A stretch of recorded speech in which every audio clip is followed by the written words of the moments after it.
eternity of vapid space.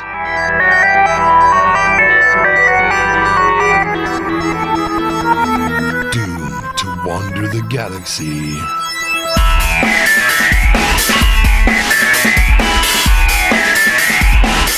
Broadcasting their nonsense to the void.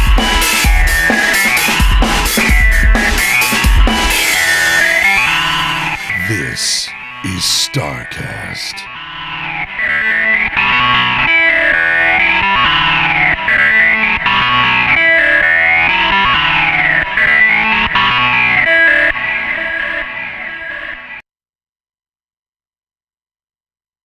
Because I'm in StarCitizen.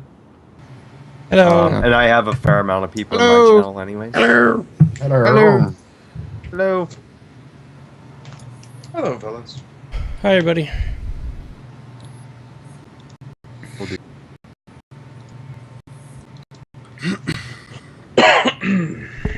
All right. Ooh, pretty ships. Yeah, I got the pretty ships running.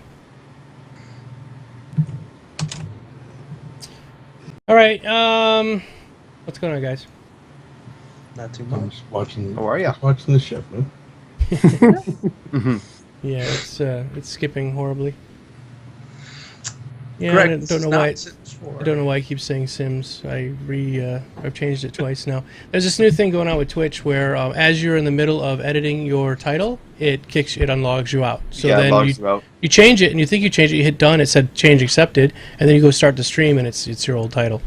Yeah, and you go to check your emails or something, and it's like, yeah, it's logged you out. Mm-hmm. But I'm streaming my thing and hosting you right now too, so we will get some people in from StarCitizen. So if you guys want to click on under me and you want to come to Domo's chat to be involved with the stream, you can get there. It's right under the video that I'm hosting on my channel. Where it says go to Geekdomo's channel. Yes. That would be the one. Yay! So, whoa, that is What? one hell of a novel. I think Cyberwolf is being one-upped. Oh. And ASN too. Yeah. Yeah. All right, there we go. All right, everybody. Hey, welcome to the show. Sorry about this. We're having a lot of technical difficulties right now, and if the video looks stuttery, there is absolutely nothing I can do about it. So deal Unless- with it and yeah. shut up. Deal with it and shut up. Unless somebody wants to donate a brand new i7 with like 32 gig of RAM. Don't say that. Somebody will. Yeah, that's fine then. Let them do it because at this point, I'm so pissed I could care less. I'm just like whatever. This AMD fucking system is what? What did you just say? What did you just say? What did I say? I'm What so did you pissed. just Like say? I'm so pissed I could care less. Yeah, that's what you said. Yeah, it's right on your I know shirt. that's why he wears that shirt. Couldn't. It's every yeah. Couldn't. There's another reason I'm pissed. I waited all this time to get these shirts from StarCitizen, right? Right? I was gonna wear it tonight. So excited, and it's made from rubber bands. It is a wee bit stretchy.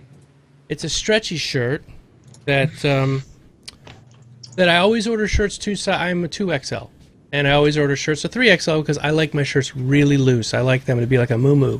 I don't want them tight on me, squeezing my boofies, anything like that. I get this fucking shirt, and it's like a large. It says 3XL on the thing, but it's painted on me, and it's rubber. So that's why they were on sale for $10, everybody, because of that. They also threw away a lot of games now. I'm sure they did. Like, here, fucking take these things. Great thing about those is that you don't need the rubber band slingshot things. That you just stretch the shirt out, let it go, Yes. boing, off it goes. Yes.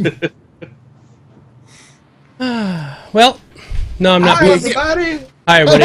It's a good way to start the show. It's just, you start off and you're just like, you wish you had a pair of stress boobies you could squeeze. Oh, wait. I do. Much better now. Look away, Trendane. Well, they could be stress testicles. How about that? A little better? No, I think okay. Clearly, You don't understand what testicles are for. You have to be very gentle with them. No, I'm sure you do. You do with boobies as well. Stress ones, just destroy them. Yeah. You make yourself wince every time you squeeze it. So you do have a pair, actually. Truth be told. Yeah. You will either really learn to love being a stressed individual, or you will learn to calm the hell down really fast. Yes. I'm not going to do this to myself anymore. Speaking of which, tonight we do not have a ship to give away. We have something else. Please clarify that before I start making stuff up in my head. What do you mean? Well, we're speaking of stressticles, and you're now saying that, speaking of that, we don't have a ship to give away, so... No, T-shirt. The shirt. Oh, God. The rubber bandy shirt. Yeah, we're not giving away the rubber bandy shirt. These shirts. Yes, we have new shirts for StarCast that we're going to give away. That aren't rubber bandy. That are not rubber bandy. It's from the Spreadshirt store. And we'll show them to you. Post haste. That's why I have the little video thing going on in the middle. And of course, yeah, we got the commercials running in the middle while we're talking. Been one of those days. Just one of those days. Let me see. Here we go.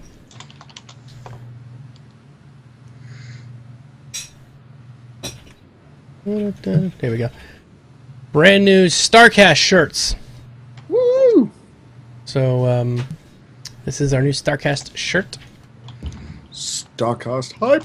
It says StarCast, a Star Citizen podcast, right there with a little Star Citizen logo, and in the back, it has that. StarCast is made possible by our sponsors: RSI, Origin, MISC, Drake, Aegis.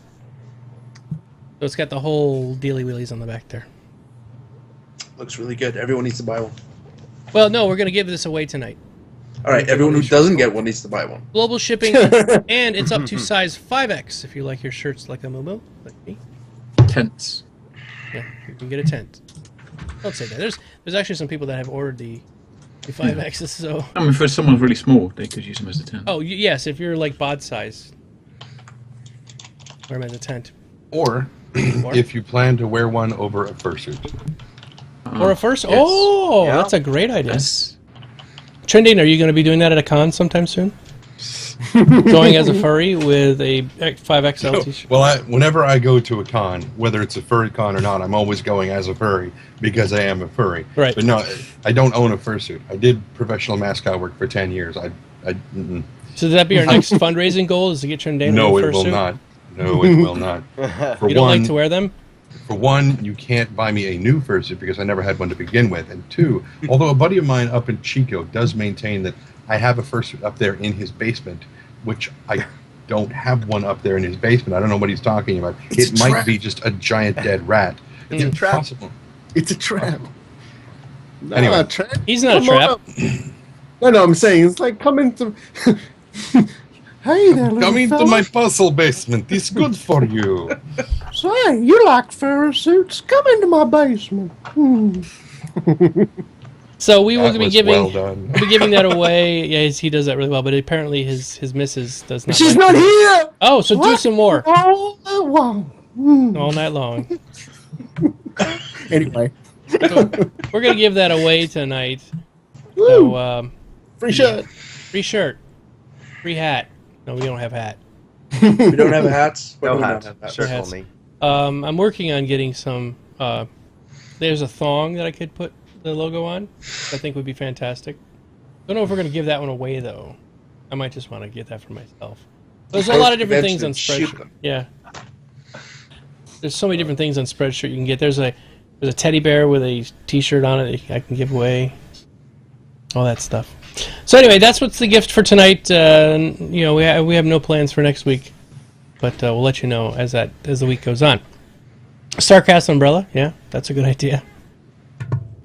Okay, let's talk about the stuff. There was stuff that happened this week with things, with people and words. Stuff and things. Yes. All sorts of things.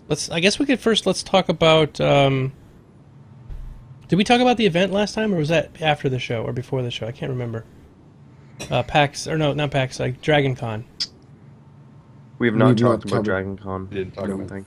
Okay, so let's look up the Dragon Con commercial. Wait, should I show that or not? I'd wait because it's a shaky cam. It's a shaky- You okay. can't really, Yeah, it's wait until it comes out. What but- they did was they made an M50 commercial, and we talked with Pedro last week about, or actually on his birthday we talked to him, and he was saying that is the official commercial, but there's still a lot more work that needs to be done. That's why it's not out yet. So if you guys are fans of Top Gear, you're going to really look forward to this commercial because it's probably the funniest and best commercial that they've made yet so far. Yeah. Yeah, Pedro loved it. He said you guys are gonna blow your minds. It's gonna be fantastic. Yeah. And I believe him because he did the score for it. So I so was yeah. talking to during Reverse the Verse earlier today. Mm-hmm. I was telling them that they should make a joke commercial about the first days of the Murray Cup when they mistakenly opened it to freelancers. And they couldn't fit through the door. Like one of just get sick and they just start piling up on top of each other. And that would be funny. That'd be hilarious. Nice. By the way, let's talk a little bit real quick about Pedro. Great show last week. Had a lot of fun having him here. Very awesome guy to have around.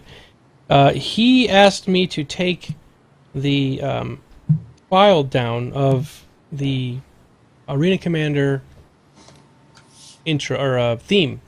Mm. And the reason he did that was it was not complete. And I even put on there work in progress. And it was made with MIDI. It didn't have the full orchestra. It wasn't finished, but he wanted to share it with us ahead of time so that we could sort of get the taste for it. So I put it up on YouTube, and he was fine with that. He gave me permission to do that. And then somebody took the video and put it up on the RSI general forums. I shiver when I say that. And it turned into how many pages? Like 25 or 30 pages of. I don't know. The first 5 posts were so ridiculously screwed up that whatever. But they were basically saying worst music ever, fire this guy. Yeah, pretty much. Wow. Yeah. And that is so incredibly uncalled for. I understand people have different tastes in music. There's a lot of music I don't like. I like a lot of music, but there's music I don't like. But that wouldn't mean that I would say, fire that person, especially because it wasn't finished. So, Yeah, this subject actually makes me really angry. go ahead, vent, Stockus. I'm in one of those moods, man. You can just let her out. Okay. All right. So let's start off. A couple of points. They're all talking about, this is terrible, this is awful music. Some of the comments were, this reminds me of some crappy B-grade science fiction movie soundtrack from the 70s and the 80s. This is awful. Fire Pedro, hire Hans Zimmerman, that guy, Mm-hmm. Cinnamon. And they're all just, basically there was absolutely no constructive criticism. There was nothing like whatsoever. he should have changed the tempo at this point or something. Nothing like that. It was just hate. Yeah. It was just straight up hate speech, which was incredibly offensive and rude to all of the work that Pedro's done. And I have a few points to make about all of those. Is A, it wasn't fucking finished. Mm-hmm. It was done, it was composed in MIDI format, and the complete composition wasn't completely laid out the way he wanted it anyway. It was just what he had done so far. Right. So the second point is it was going to be fully recorded once it was complete with a full live orchestra. Right. 2. Number 3, see, it was written exactly the way Chris Roberts told him to Right. write it. Exactly. Chris Roberts told him, I want it to sound like the 70s and 80s to reminisce about the old sci-fi video games and movies. Mm-hmm. STFU! Yeah. Oh, my God! It's his game, it's his vision. If he wants, If- 80s disco music, That's right. If anyone wants to have an issue with that music, fucking write Chris Roberts. Because he's the one that told Pedro, I would like the music written this way. And Pedro's like, okay. And he did it. He did exactly what Chris Robert asked him to, because that's his job. So if they've got a problem with the music, it's not fucking Pedro's fault. Yeah. He did exactly what he was told to do. And in my opinion, it's fucking awesome. Yeah. Absolutely. Because the first thing I said when I heard it, I'm like, I'm listening to it and I say, Pedro, do you love John Williams? And he's like, of course, it's fantastic. I'm like, dude, it just sounds like an old John Williams, like, sci-fi soundtrack. And he's like, oh, that's great. That was what I wanted. That's what Chris, he gave that MIDI track to Chris. Chris fucking blew his wad. He gunged up his keyboard and everything. He fucking loved it. He was all over that shit. So if anyone's got a fucking problem, go and talk to Chris Roberts, the one making the game you love so much. Bunch of fuckheads. So he wrote to me, and it really disappointed him, a lot of the things that they said on there. And I told him, look, man, that's just the way this shit is with, we get that same kind of hate here on our show.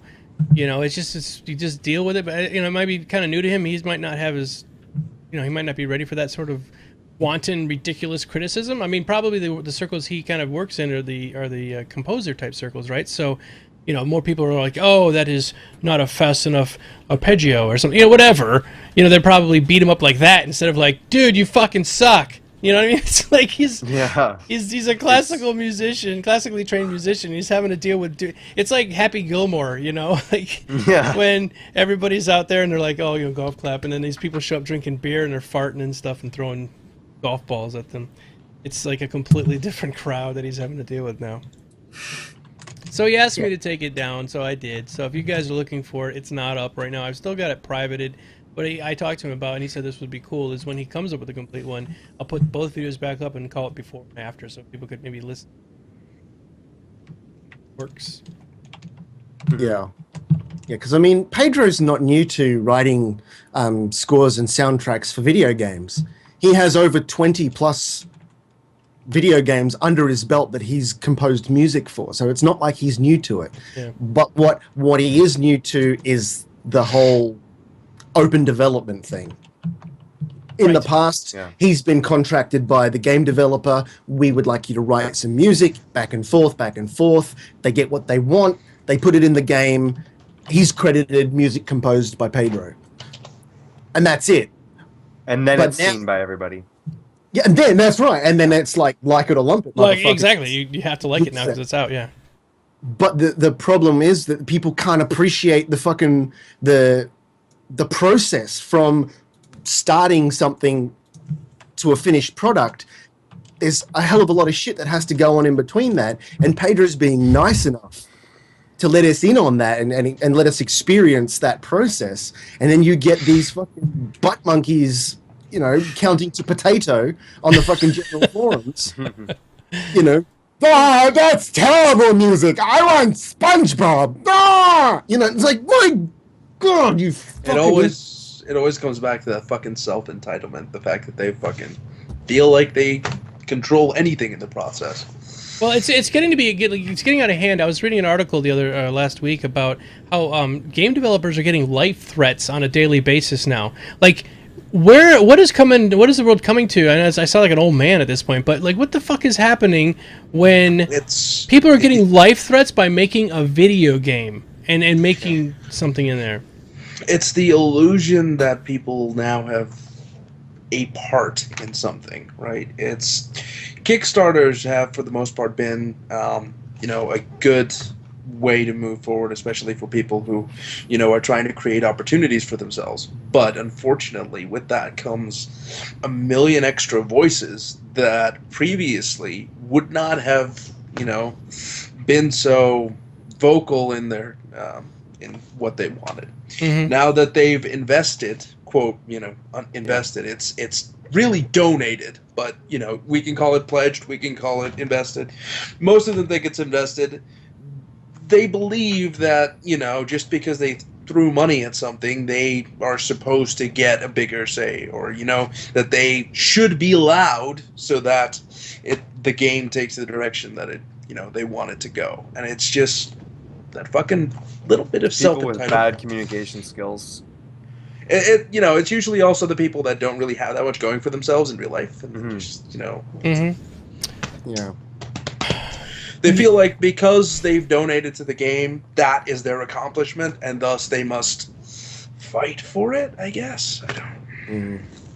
It is a lot. Yeah, it's a lot to do with entitlement, and it's like the article I was reading. The main designer, the combat designer for Dragon Age 2, now which was shit. They were threatening to kill her children. Right? That is above and beyond. I mean, those kind of things. Honestly, I understand people can't be caught because internet anonymity is a real thing. There's a lot of million ways that you can hide yourself on the internet, and because of that, they have this false sense of bravado. Like in real life, you wouldn't walk up to a person and say, "I want to kill you and your children because you changed how fast this gun reloads." You know, you would not do that in real life. You have that sort of like, this is a bad thing to do because I'm going to get arrested. But on the internet, you hide behind a computer and you can change your IP and mask yourself. And you can do that kind of stuff, and there's almost no threat of reprisal. Especially now, when you start swatting's a little different because that's a federal offense, and they'll come after your ass. But like making a death threat, it's kind of like, that is also a federal offense. Is it? Also, it probably is. Yeah.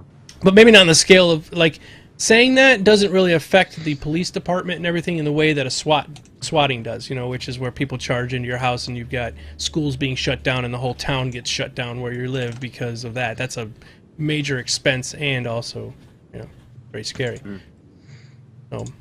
Yeah, people are saying like Sithel. It's not that we're not taking death threats seriously, but in the general scope of what's going on at the moment, a death threat is just a threat until it's acted upon. Although as terrible as that is, whereas swatting, someone could literally get killed. Thing. Yeah, it's a physical threat on yourself. Even though it's the police, they don't know you've done nothing wrong, and they will act as if you've done something wrong until it's been, the situation's been neutralized. Like I watched, a lot of people have watched that video that was live streamed of the guy who got swatted, and they came to his place of work and literally, handcuffed him and that on the spot during the stream. And they had his foot in the back of his head.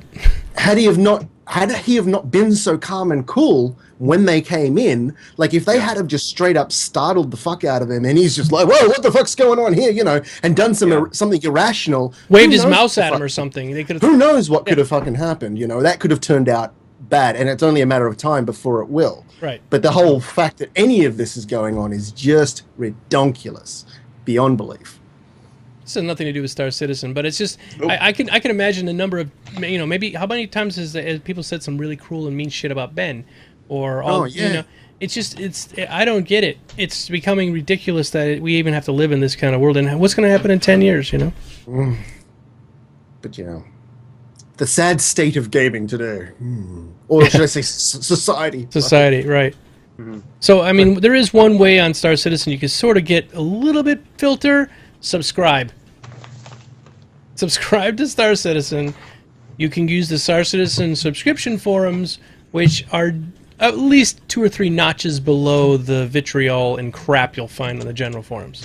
The only problem with the subscriber part is that you will find a high volume of elitism there. Well, yeah, but that's okay because we are. But it's like you trade the haters for the elitists. It's like pick your poison.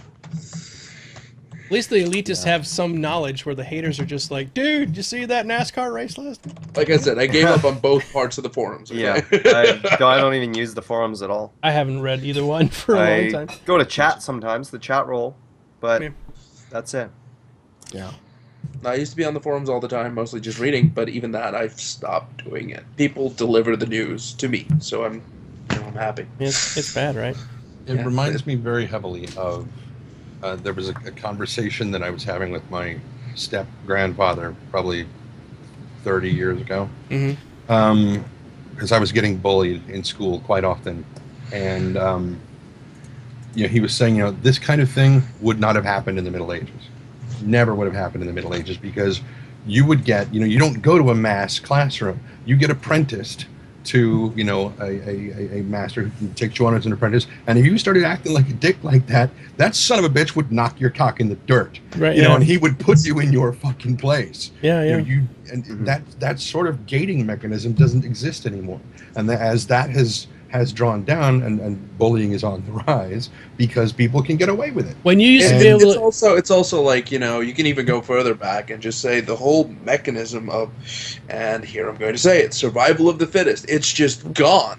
Now, even the unfit can survive. And I'm not saying that that's bad because we finally... Are you talking eugenics again, Core? Are you going to rant about this again? Look, all I'm saying is that, we've created an environment where everyone, or at least most people on the planet, can find a way to survive and live without being persecuted their entire lives. I said almost everyone because it still fucking happens. But by creating that environment, a lot of people, like I said, natural selection doesn't do the whole thing that But also, like in the 40s and 50s, like my grandfather's generation, they would kick your ass at school if you could defend yourself. You could defend yourself, and the principal would call you in the office. What happened? He was bullying me, and I fought back. Okay, fine, get out of here. Now it's like, I got to sue that person, and they take their parents to court, and and the school, the school's going to get sued. It's litigious. I think that has more to do. I mean, you were able to sue in the 50s, right? Right. My point is that has to do more with the intelligence factor because of the way that bureaucracy and litigation and everything that works. People are more aware of the powers, quote unquote, that they have to persecute or follow through on what they want to do, and they just literally have the system do the work for them. Yeah. But 50 years ago, it was just like you beat each other up a bit, and that's sort of the end of it. And Coyote Down apparently seems to think that we should talk about StarCitizen. No. This is VapidCast. Matter of fact, on that shirts that I made, it says the ship's name is the Vapid Express. I put it on the side of the ship in little tiny letters, but you have to look for it. That's nice. Because that's what we're all about. It's a nice little touch. A little touch of the Vapid Express. Yeah. Anyway, I guess we could talk about StarCitizen. This is relating to StarCitizen because I am curious to We've find out. only been off topic for like 7 minutes. That's it. I am just curious to find out what happens with Sandy and all these other people that work there, the amount of anger and stuff that they get. I'll tell you, the day that shit has literally hit the fan is when we receive, you send in a ticket and Chelsea doesn't respond with a smiley face anymore. Then you know that everything and all the good that was at SIG is gone. Yeah. If Chelsea doesn't respond with a smiley face. Yeah. All right, 0.9. What do you guys think? When's it coming? Not here yet. Not here yet. No, it's soon not with here. the trademark. Yeah. Tomorrow or next week? Or next week, or the week after that. Who knows? It'll come when it's... No, I don't think it's that far out. It's just they just have the leaderboards left to do, right?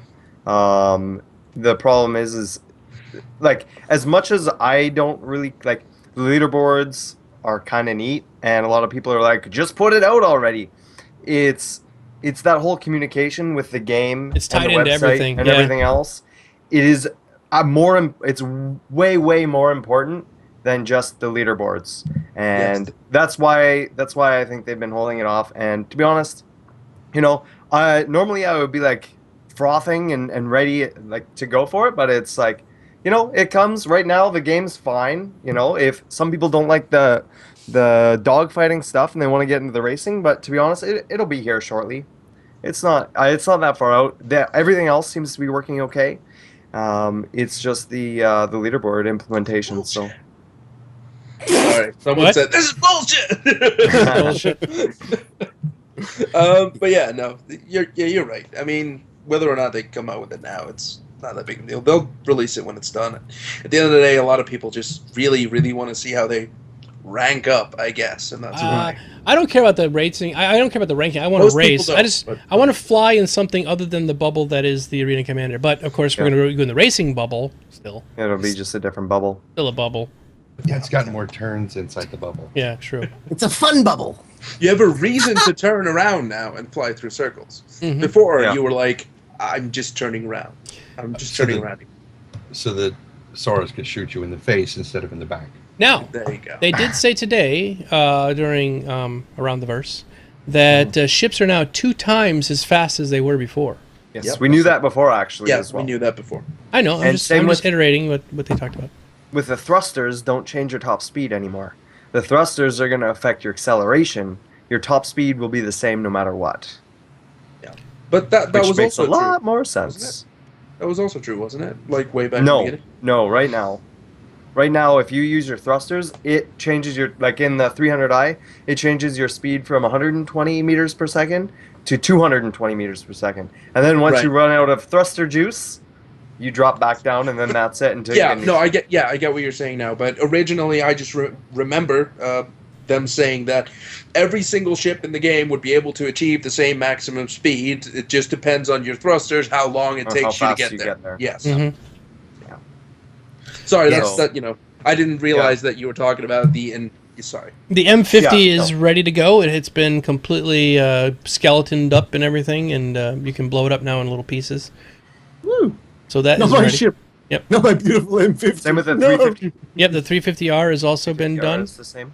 What was the other things they talked about with that? There won't be full key mapping, Yeah, but there will be new profiles. Is from what I understand, that's what it's going to be. They're going to have pre-made profiles that you're going to be able to choose from. Mhm. So when you pick the Warthog, it'll be the Warthog's already set up, with including the lateral thrusters and all that. So, but so that's in there too. Thrusters. You'll be able to, just like you can in Elite Dangerous, fly around horizontally and vertically while you're still moving Yeah, forward. you'll get 6 degrees of freedom. Yep. We're going to have private matches, which is going to be huge. Which is going to be good. The thing with that, though, is what's going to happen is when you make your own server or your own private match, a little code is going to pop up, and you sort of give that out to your friends, and that's how that's going to work. It's very, like the very original X-Fire primitive, but it's nonsense. going to work.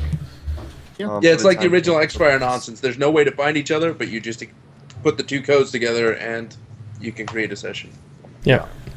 Cool. Um, Just fun. Because I'm going to ram my M50 up Domo's butt. All right, good. I'm ready. My body is ready. He's prepared. I am prepared. Aside from the spaceship proctology, how many people do you think are going to, like, who are decent pilots, are going to open up, like, classes to teach people how to fly or how to navigate and stuff? I'm sure there will be some YouTube Yeah. videos. That'd be some I'm YouTube definitely videos. doing it for my org, like during stream. That's like, especially as soon as the private matches come, like that's the biggest thing I'm looking forward to, is getting my org members in there and getting them more comfortable with their ships and being able to have everybody sit there without worrying about other people killing them and being like, okay, these are what we're gonna do, and just sort of do like little drills Yeah. over and over again. Yeah. Yeah, Mhm. it's like, and as more features come in, showing, okay, this is how we board, like just like military drills, right? Like we're gonna do the same thing over and over again until you guys know how to do it, and it's like second nature to you. I'm going to and be then- waiting more towards the persistent universe side for that, just because things might change. But Yeah. for combat though, that'd be fine. Yeah. For combat, it's in there, and then we're prepared for when Imperium or whoever comes hunting us down. Really, we're not that. Just calm down. It's fine. We'll spare. Probably not. A really cool thing that I'm excited about, not specifically about the initial implication, but what it means for the rest of the game is the new sound technology that they're going to have Yes. in the racing, is so that your distance from the source of the sound is going to be delayed by exactly the amount of distance that you are away from it, like real sound works. And they're basically, so when you hear the guy commenting or over the PA speakers and stuff, and you go past, say, the main commentator's booth, You're gonna it'll Doppler be really shift. loud and it'll Yeah. be interesting, and you'll go straight past him. But then as you get away from him, it'll sound further and further, and the delay will be more and more. And It's like That's when a- you're sitting that's- and watching, really cool. See, like no, sitting and watching F1. It's like the same Yeah, sort of yeah, thing. same sort of deal. Which is Say really cool. Trendane. right. Well, no. What you were talking about, Domo. We've seen, like, when the ships go by, we hear the Doppler effect on Yeah. the engine. We hear the engine get lower. Yeah. But I don't think we've seen that on the announcer's voice, that when you pass a set of speakers, that his voice drops in pitch. I haven't seen that yet, so that would also be pretty interesting. Well, if I they would did that. assume. Domo, you're making noise. I'm sorry. I can't. I guess you can hear. Okay. This is the last Yeah, she's almost done. Oh, it's a printer. That's what I thought it was. Sorry, everybody. Okay. That's okay. No, but I would imagine, and this is, this is just a wild, crazy thought, but I would imagine the announcer's voice is streamed to your headset. Like, regardless of where the announcer is, I would assume that's streamed to your headset because you can't hear it as you're flying in your ship. But, ships and Doppler effects, if you were the announcer and the ships flew by you, a 3D positioning Doppler effect would be awesome then. Yes. Well, then that means that they can't have an echo on the announcer's voice. Well, that happens. If you're going to call physics on one thing, you're going to have to apply it to the other side. Yeah. So, Like, all I'm saying is, if you're driving a Formula One car, you're not going to hear the fucking announcer Ever. driving in that thing. Ever. Yeah. So if you want to hear the announcer, headset. So, Yeah. But I mean, as I said, the initial implication, or not implication, but implementation, that's the one I was looking for, Yep. is not what I'm really excited about. It's that technology in other parts of the game that really get me excited, because when I'm playing first-person shooting games, yeah, I knew you were going to mention that. I rely On 3. 75% on the sound, because if I can hear your footsteps and I can hear they're faint and they're to my right, I know roughly where you are. Or if they're getting closer from another direction, I know someone's coming in my direction. If I can hear gunfire on a part of the map or the building that's going on and it's fairly muffled, it's maybe a few rooms away. But if I hear a guy breathing down my neck, I know there's a motherfucker behind me. That really gets... Hey, Now, Trendane, stop it. with the original Counter-Strike, it was to the point where it was like a fucking wall hack. It was delicious. Yeah. And the thing was, it wasn't even because the technology was there. It was just because the subtleties in the way that the sound positioning worked were good enough for you to be able to discern almost to the millimeter where the sound was coming from, if you were. Which is like that in real life. I mean, Yeah. if you have good hearing. So that really gets me excited to have that sort of technology, and of course in other parts of the universe as well. If you're walking along on planet side and there's a nightclub or a block or two away, you can kind of hear something going on, and as you get closer and closer, it gets louder and louder, and then when you get in there, it's like it's almost like real life. I was gonna I'd say, finish. or if the 2943 Mythbusters are blowing up another cement mixer, and you see... That was the best explosion ever. My Oh, wife's God, favorite I love one. Just the sound effect that good. came from it too. We're gonna blow up an Aurora. With It's seen 8,000 its last pounds days. of info. So yeah, so that's another big thing that's coming in racing that excites me about other parts as well. What else? In your parts, does it excite you? Moist, Hmm. completely. You should get that checked. Sodden. Mm. Leaking is bad. Yeah, leaking is bad for boys. Not necessarily. There's Oh never mind. no.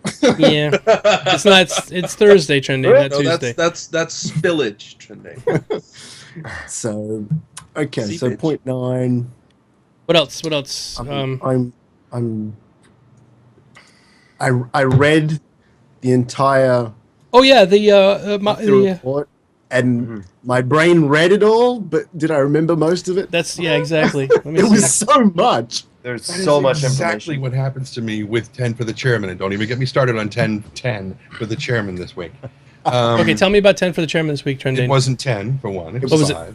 5. 5 For the Reddit. Yeah, Yeah. 5 for the Reddit was what it was. I mean, there were still good questions, but I was just like, they could have changed the label or something. Something Yeah. just taken the video into Premiere or something and just had like the sound of a spray can shaking up and this 5 or something, and then release the video or export the video and do it. Ultimately, it wasn't that big of a deal that it was 5 instead of 10. I really don't care. It was just a little shocking that they didn't do anything about it. But same thing happens, basically. The questions get asked. I watch the question, I watch the answer, kind of weigh the thing, like, oh, okay, I can see that, and blah, blah, blah. And then as soon as the show's over and I close that window, I can't remember a damn thing about it until Friday night when we're doing the show on the base. And it's we start reading off of the whiteboard of the questions and answers, and I get halfway through the question and I'm like, or halfway through the answer, and I'm like, and because, oh, now I remember it. Okay, all right, now I remember the thing. But the entire week, it's just gone. And I don't know what it is that causes that to happen. I'm not that old. You're getting there, Trendane. I mean, yes, there is that, whatever that memory disease is called. And it's so incredibly funny that It's I genuinely right there on the tip of your tongue. I can't remember what it's called. Alzheimer's disease. That it does run in my family, so it's like, Yeah. But, Okay, girls, listen. If you ever want to be on the show, you're more than welcome. I will invite one of you. What? It's fine. Well, the girls are all Blank saying favorite. that girls don't play space games. They're being tongue in cheek. Geek Girls started it. I call bullshit. Yeah. I call bullshit on that, but I know Yeah. Geek Girl's joking about that. Yes. 'Cause I've watched her play space games. I know. But anyway, the girls are welcome to come on the show. We used to have a girl on here a couple of times. It didn't turn out well. Not because of her gender, but more to do that she just didn't get along with Core. And It wasn't my fault. I well- just had to repeat myself 12 times, and it still didn't sink it in. didn't go so well. Look, it's not my fault if you're just... anyway, something I thought was funny about the 5 for the chairman was a comment made. Wait, we were done with the girls. No, we're done with the girl issue. Done with that. We're done with the girl. For the sake of your testicles, we're done with And I still got 'em. Made clear, any one of them is welcome to come on the show. And we don't mean just one. I mean, any of them are welcome to come on the show. Yeah. Yes, but when it was chair. five for the Reddit, and someone posted down, it was like, well, I'm not surprised it was 5. It was from Reddit. That was probably all the questions they could think of. Oh my God! Really? Are you serious? Reddit? That should be 1,000 questions. But anyway, as the actual questions went, there were actually a few good ones. A couple that covered some topics that weren't necessarily able to be covered prior, just because they didn't know about them. One of them that I was interested in was the inventory system that they have cool. now also talked about now mentioned in the monthly report about how different articles of clothing will affect how much inventory space you have.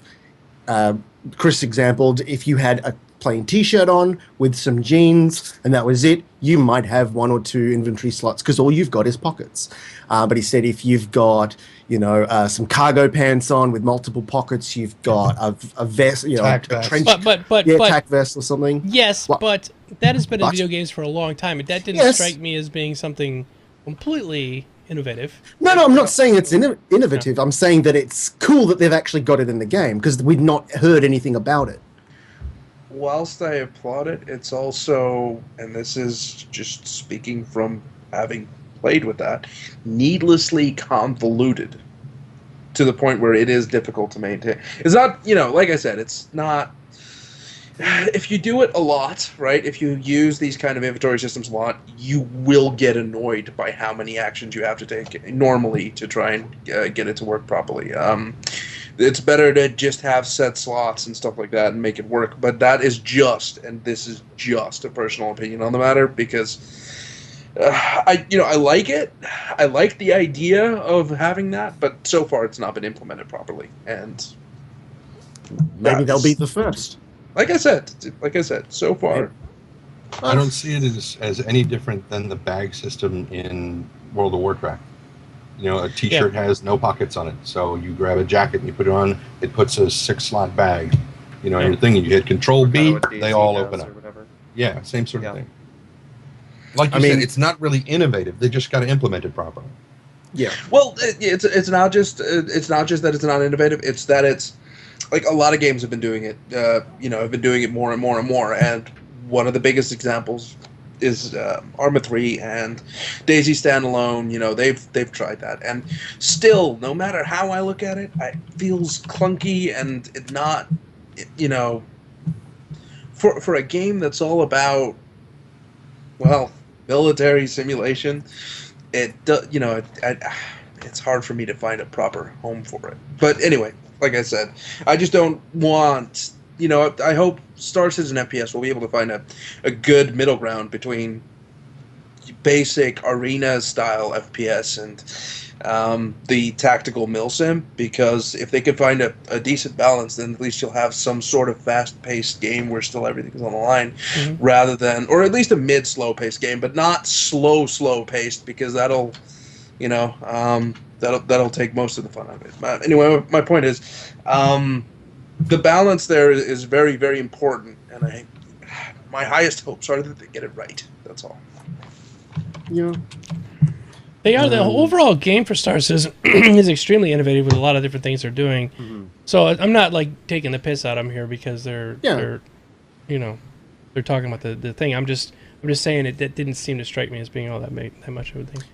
No, I only mentioned it because there was no information prior to how that inventory system was going to work. And they've now said, yes, this is how it's going to work. If you wear a tack vest with lots of pockets, you will have more inventory space. If you have a backpack, you'll have even more inventory space. Armor suits will only be able to carry certain types of inventory because they're armor suits. They'll have a weapon slot, they'll have grenade slots, ammunition slots, maybe a med pack slot, but you're not going to be able to carry a whole pile of other different shit. Right. So, and that's kind of realistic in a way. So, but clarification was made, and that was a great thing, I think. Yeah, no. I'm just hoping for balance. Oh, don't we all? Don't we all? Yeah. Is there anything else? Is there anything else from this week that you guys wanted to talk about? I'm trying to think if there was anything really groundbreaking. 890 jump. Oh, 890 jump. The Anaconda. And the new hangars are coming. Yeah, new hangars. New hangars. Well, they're with version 0.9, aren't they? Yes. Yeah, they're coming in 0.9. Yeah. I want everybody to prepare your pyloric sphincter. Yeah, right there. Because you're going to have much heartburn when you realize that the 890 jump is going to cost 890 jumps. That ship is big and badass, and it ain't going to be cheap. By the way, you're using planet stuff. What? If Cyberwolf is in chat, which I believe he is, he made a comment in Reverse the Verse stating that somewhere Ben Lesnick had actually confirmed that the 890 jump had undergone a revision for its stats, and that it is actually now almost the size of what the old Idris used to be, which is like 114 or 115 meters. Yes. So that's literally almost put 30% more, nearly 50% more on the size of what it was at about 71 meters. Holy fuck. I'm just wondering if Cyberwolf can in fact confirm that was a post by Ben on the forums or where he actually got that info. Not that I'm doubting it's real. I'm just wondering where he actually heard that information, because if it's true, and I hope to God it is, they'll have to call it the 1200 jump. Why is it called the jump? What is it doing? Is it jumping off and? Yeah, right. Just called the 890. By Origin Jump Works, right? Yeah. Why is the Constellation called the Constellation? It's their flagship luxury cruiser. Well, it's going to be a pleasure boat, so there's going to be a lot of jumping going on. Yes. Maybe if an 890 jump and a jump point come together, we've got a jump point, and that's like. It's an 890 jump made by Origin Jump Works, and it has those USB jump engines. Or it's a jump point with just the point cut off. Yes. Well, it's kind of like a wedge. It's more of a jump wedge, if anything. Jump wedge.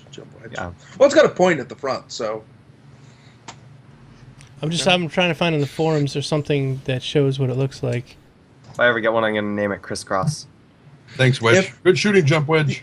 The only thing I can imagine, right, because of if that is indeed the sheer size, you're going to be paying You know, $890 for it. you're going to be paying around, a little bit shy of $1,000 for it, unless, and this is my thoughts on it, if they do limit it to just being a luxury ship and with absolutely no possibility of fitting any kind of, massive weapons on it or, Cargo. rebuilding it for cargo or anything like that, that would be the only way you could justify a lower price on it. Otherwise, you'd have to sell it for $800. It's in the Idris category right now. Yeah. Like I said, I'm just saying, if they want to keep the price of it cheap, they can't allow it to be modded for weapons. Thanks for Let us the be link, honest. by the way. Let us be honest. How cheap is a luxury vehicle? Well, Just out I'm there. just saying, the Phoenix still, right? It was $400 for the Phoenix Constellation, but the Phoenix Constellation, despite being the luxury one, was still decked to the fucking rafters with guns. And And had had the ability to upgrade your it was just the top of the line. Had more than Well, the other ones. I know for a fact that the 890 is not defenseless. That's for sure. It's definitely Yes. got armaments. Whether it's got armaments worthy of being classed a military grade armament, I can't comment. I know it's supposed to have the Class 9 defense system and stuff like that on it. But I mean, if you think in law about it, you've gone and made this huge, big, gleaming gold trophy that's going to be floating through space that people are going to want to have. Oh, yeah.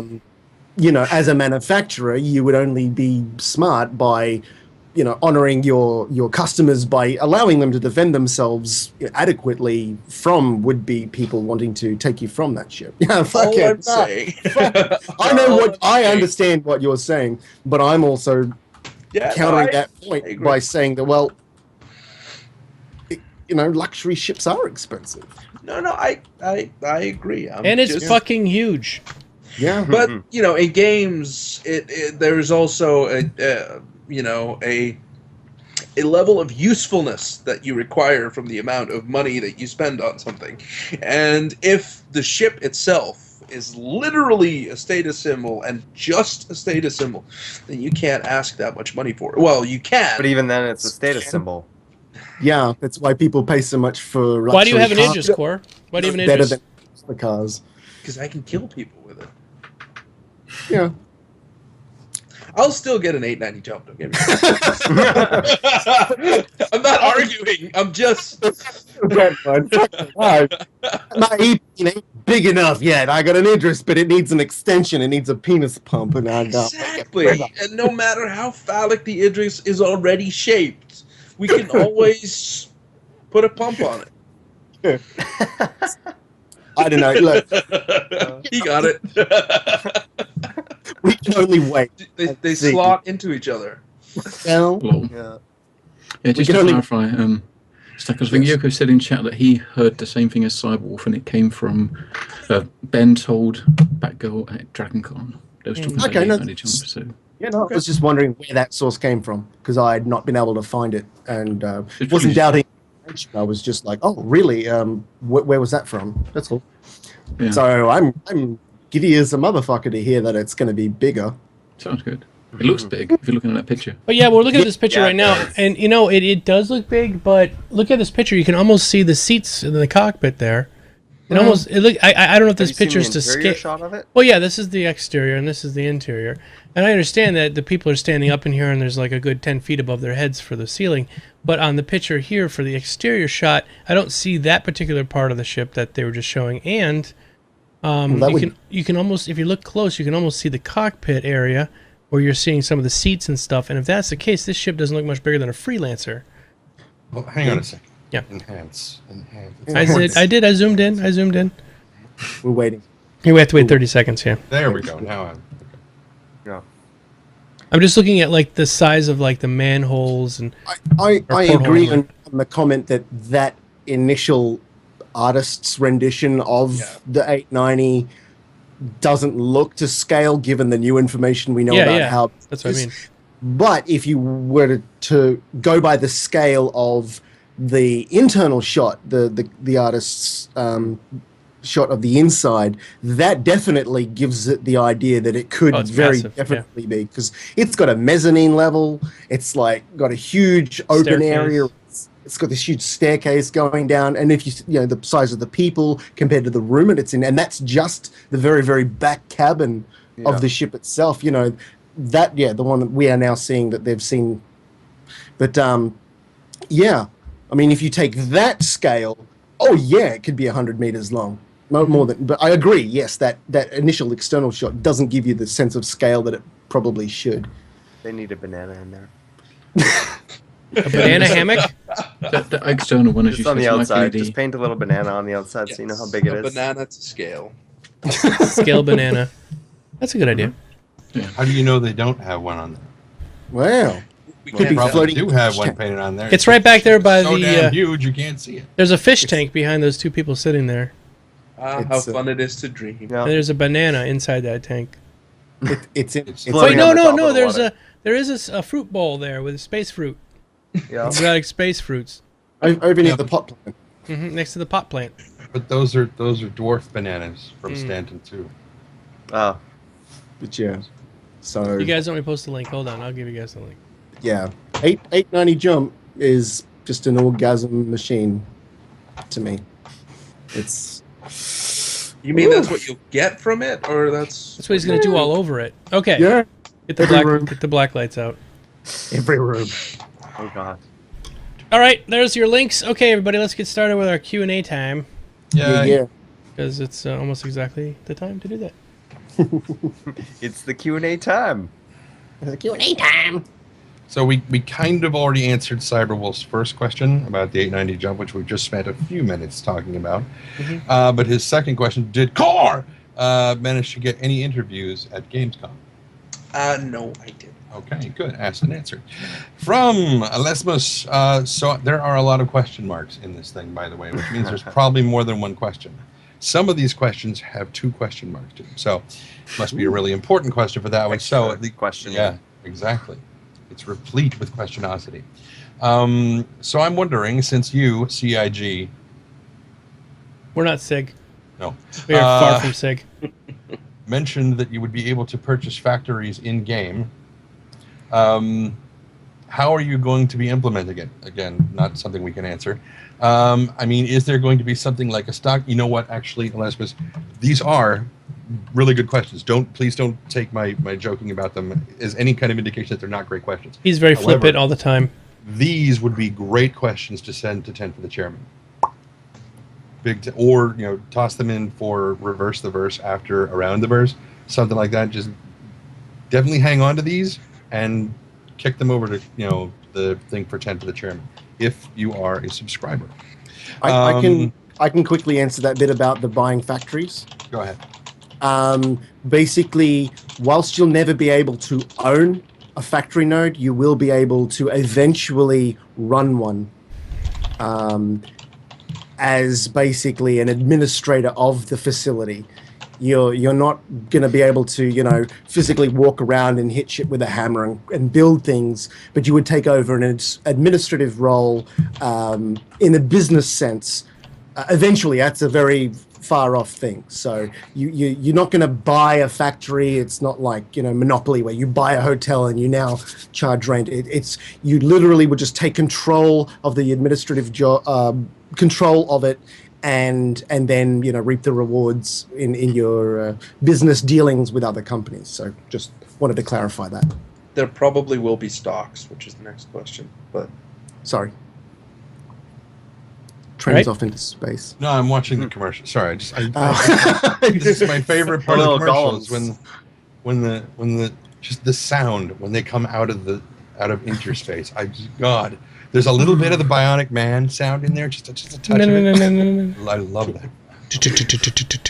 I know Ben has mentioned that because when we had them on the show 2 weeks ago, I guess, when we were talking about this commercial, and my question was, why is the captain so out of breath in the beginning of this commercial? Because he's like huffing, pretty hardcore, and he mentioned that going through interspace there is a kind of pull on you and everything. I'm like, okay, that's fine. I will readily accept that answer. Why don't the other 3 people? Why are they not, is there something wrong with him? It's when you sit in that particular chair, it stretches your lungs It's out. just down the center line of the Yeah. ship. Just there, yeah. Maybe he ought to move. The doctor was standing up for the trip. Why didn't the captain get out of his chair? Move on. Anyway. Yeah. Did we answer the question about stocks? No. Okay. No, but there probably will be stocks to a certain degree. And the next question about, do factory owners generate missions for players and NPCs? I would imagine that they can. They will not necessarily be in-game, interwoven into the game mechanics, which there's no reason in the world that you can't say, look, I want you to go here, pick up these materials, and bring them back to me. Yes. So, yep. But they won't be. There's going to be a lot of player-generated missions, so I would assume. Yeah. Yep. Definitely. But since there's no leveling per se, it's not like you're going to get experience points for it. And I've got a lot of quotey things going on today. At the end of the day, leveling is how much cash you got. I think that pretty well covers what we can cover of the questions that you've asked. The rest of them, definitely send them to Chris. From Cyberwolf, Mr. What the Fluffosaurus, did you even notice when the CIG Will came into your match and you blew him to hell? Yep. Good. Yeah, I focused him down. On purpose. Yeah. Mm-hmm. So yes, you noticed. Good. Awesome. Yeah, he called me out on Reverse the Verse today, calling me a hacker because he's not as good. Even though he's the best in the office or something. Say, where is so that going? I am formally putting a challenge out there to him right now. My team versus your team, Will. Bring it. Version 0.9. Whatever you'd like. Okay. So you need a little bit more training to get to. From Smogfire, do you think when the persistent universe begins, it will be cost effective to use a large ship for space trucking with the cost of fuel and maybe a crew, unless you have already have a bank? I'm glad I'm not auditioning for commercials. I think what they're getting at is that should you start off with, like you did in Elite Dangerous, where you start off with a small ship, work your way up so you have enough money to afford the crew and the fuel and everything you're going to need for your big ship. It's a good question. I mean, are they going to give you us a little bit of, I mean, they are, remember, if you purchase some of these ships, you do start off with a UEC. So maybe that UEC could be used, instead of buying fish for your fish tank, you could use it for getting some fuel and stuff in the beginning. You also make some UEC during Squadron 42 as well, right? So instead of having to use that to buy your first ship or whatever it is, you'll be able to hold on to that and pay for your running costs. Don't forget there will be banks in game, and you'll be able to take out loans. Yeah, don't forget you will also be able to, actually do questing the moment you first get into open world, and you'll be able to pick up missions and, just start off like that. You don't necessarily have to be on your ship. Yeah. Just keep or the you can just start spectrum open. mining somewhere for, let's all play Eve again. From Christian, are you guys? I presume that's how that's what. So no, I was just mouthing. That's the first thing everyone did in Eve was fly out and start mining. Well, it's the easiest to do. Are you guys worried at all that the ships will be too balanced / streamlined for Arena Commander that it will disrupt the diversity of the persistent universe? No, there will be so many ships that it'll never be truly balanced, which is good, because discord and unbalance is what makes a game fun at the end of the day. And I believe that they've mentioned before that just because they're balanced in Arena Commander, they're not going to be that balanced in Persistent Universe. Some ships are going to be better at fighting, some people are going to be better at hauling things, some things are just going to be better to hang out in. And sometimes your money constraints might not put you in the optimal ship for the role you want to do, but that doesn't mean that you are useless in that role. Like, for instance, even if all ships were created equal, that doesn't mean that pilots are. Right. Yeah, exactly. Because your ability to pilot your piece of crap ship. I mean, let's, for example, put Saurus in a, what's the worst ship? The Aurora. Okay, the Aurora. Let's put him in an Aurora, and let's put me in a Bengal, and see who wins. Well, you can just run into him. That's a long match. I promise you. Just I promise run into you him. Win. It'll be fine. He'll still win. So from Yoko Rose, what do you think the price of the 890 Jump will be now that it's been told to be as big as an old Idris? I stand by my $890.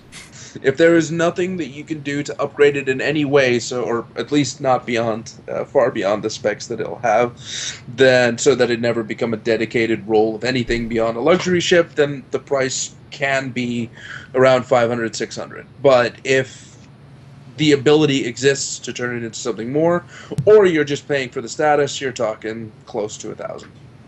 Yeah, I think it'll be close to in the 500 to 800-ish range. In there, like I said, it can depend on what's in there. If it's just a ship, then anyway. From Cyberwolf, did you guys hear about CIG officially buying Redacted in its entirety? What's that? I heard someone mention that, and I wasn't sure exactly What is it? how it relates. The website? Delphonic. What's that? Delphonic, the guys creating the FPS modules. Yes, yeah. They bought. They bought them. What? They were called Redacted? No, Well, that was the joke. That's been the Every joke the monthly whole time. report, they said Redacted is creating the FPS module. It's Ilphonic that's creating. Oh, well, that's great. I mean, the more they can bring it in-house, then they can... There you go, okay. Can I get clarification that Ilphonic are a British company? Is that correct? No, they're out of Denver or something like that. They're in Denver, Colorado or something. That's weird. Okay, no, that's cool. So they are much closer to me than they are to you. Everything's closer to you today. Pretty much, yeah. Except I don't have a passport, so I can't go anywhere. It's gonna be never mind. So from Cyberwolf, what the Fluffosaurus? What do you think about the upcoming ballistic weapons changes? Do you feel that they are needed? Remind me what the upcoming ballistic changes are? I can't do that. Sorry. I don't know what they are. Okay, He'll good. put them in the chat. Move on to the next question. We'll come From Dritzian, I want to do some stealth recon in-game on launch. Statement, not question. What ship would you guys recommend for that style of play other than the Ghost? That statement is fine as the first part of the question because it actually built into why the question was coming. I know. An Idris. 890 all jump. black. 890 jump is what I would use. Just paint it Vandal black. King ship. 890 jump. This is for space racing you guys are talking about? No, for stealth recon. If I turn on my stealth drive, as long as we're not singing the Russian national anthem, we're fine. Yeah, one ping only. Let them sing. I was going to say my Hornet Ghost, but I don't have it anymore. And He said other than the Ghost. Oh, I missed that part. Sorry, I was totally... I was redacting everything. Yeah, that's Oh, okay. I was going to answer it seriously. Oh, God forbid. Yeah, well. Something relatively small that doesn't have a huge signature. Possibly something with greater... I'm trying to think of the word, but my brain has just shut off completely. Magical sparkles that go out into space that sense things. Sensor range. Yes, thank you. Sensor range. If you weren't going to go with something dedicated specifically for recon, something guided towards exploration would probably be the closest thing you could get because they've got the sensor arrays to be able to pick up whatever you're trying to recon. Go for something small, maybe 315p, because it's got a. What about an M50 or an info runner? Info runner could also, the Herald could also do it as well. Yep, something small like that. So just something that's not going to attract a lot of attention. Something with not armed to the teeth that's going to up your power usage so that you're attracting a lot of attention. Something small. What was that mining ship called? The Orion. There we go. Use Spider. that. No one will suspect you're trying to scout Use anything. the spider and just float through space. That's right. Use the giant semi-truck as your spy vehicle because who would have thunk it? Exactly. The government, that's Connie who. Phoenix. Yes. There you go. I see a Connie and I want to paint it black. Just to tie in with what Smog Fire That sounded asked the exactly previous like Mick question, Jagger, yeah. dude. No, it didn't. Yeah, it was just like him. Certainly not in here. It didn't. So from Cyberwolf74, Car. Did you get to lick Chris Roberts' hand like you always dreamed? Did you get any of his DNA? No, I shook his hand, and I don't know. I could spit at him if I wanted to, but I did not lick him at all. God damn it! I promise I will lick Chris. No, Roberts. no, we I'm don't want you sorry. licking him. We want you dressed in a mankini and the StarCast shirt. No, I'll wear A StarCast mankini? Yeah, Yeah, oh god. I can get a mankini and put the little. Oh, Can yeah, it be made out of stretchy stuff? stretchy stuff. Yes. Yes. So it looks completely vacuum formed to every Sorry, nook and cranny Stackus. of his body. Yeah, like liquid latex Yeah. on my body. There. Body paint. That's even better than the Yeah, just mankini. body paint and a patch. What do you? Pasties. The pasties. Little little, RSI pasties. Those little band-aids that are circular, you know. No. That's why they made these. Ah, the patches. Hey, So I've got some of them here somewhere. No, I didn't get that round of patches, but what could I do? I could put because don't he use loves these. Do not use Star Citizen brand needles. No. Well, They have a Star Citizen lunchbox yet? Because I swear to God, they're headed that way. It's like fucking. I'll put the Spaceballs. Hornet on one nipple, and I'll put the Constellation on the other. Come on, Chris. Can you iron them on? Yeah, iron them on your nipples. No. Yeah. safety pin. The safety pin. Come on. I can just Safety see pin that. them on there. I will wind up Staple them being on. in the next room at the hotel while he's doing that. Then I will just, just. Pain. And then I'll put the Squadron 42 over my junk. Your mission, Chris, if you choose to accept it. Yeah. This would be worth it. I think it's worth it. Sending Stockus to PAX Australia. You're gonna film everything. Dressed in a Film it. mankini, has his No. things on his nipples. No fucking It'll be man. great. I like your idea of the latex body paint. Honestly, that's what I thought you were going for with all the. Painted, yeah, he could be painted like they painted a suit on his body Yeah. out of the latex. And he's got those patches on his nipples and something down his junk. And he's just standing there interviewing Chris Roberts. Be like, what the fuck is this? I Next will warn question. you. I will warn you, though, Stockus. Shave first. Everything, because if you try to pull that latex paint off and you It's have not coming He will with it. then be shaved. Yeah, it will then be. It is not a Brazilian. It's whatever the. An episiotomy, that's what it is. All right, let's move on. Yeah, I agree with Soros. Next question. You can ask that ballistic weapon changes question now. Oh, can we? Oh, right. Okay, because I don't. Where did the ballistic question stuff go? Well, the question's still up there. What Yeah, I know does that. what? Yeah, I didn't see what it said. I can repeat the chat. Basically, they're asking you what your opinion is on the upcoming ballistic weapon changes in regards to their original idea was that ballistic weapons versus shields would inflict only minimal damage, whereas energy weapons versus shield would inflict high damage, and so on and so forth. Their upcoming changes, at least, are supposed to reintroduce that concept to a more full extent rather than the almost flat rate of damage that the weapons currently do. What are your thoughts on that? Yeah, I think that the ballistic weapon should penetrate the energy shield with almost no issues at all. Penetrate or bring it down? Because those are two different things. To be honest, I think penetrate. Unless you're hitting the shield generators, they shouldn't affect the energy shield at all. And then that's what the hull is armor. Like you'll have more armored hulls, and they'll be better against ballistic weapons, and you'll have better energy shields, and those will be better versus energy weapons, and that's how it should be.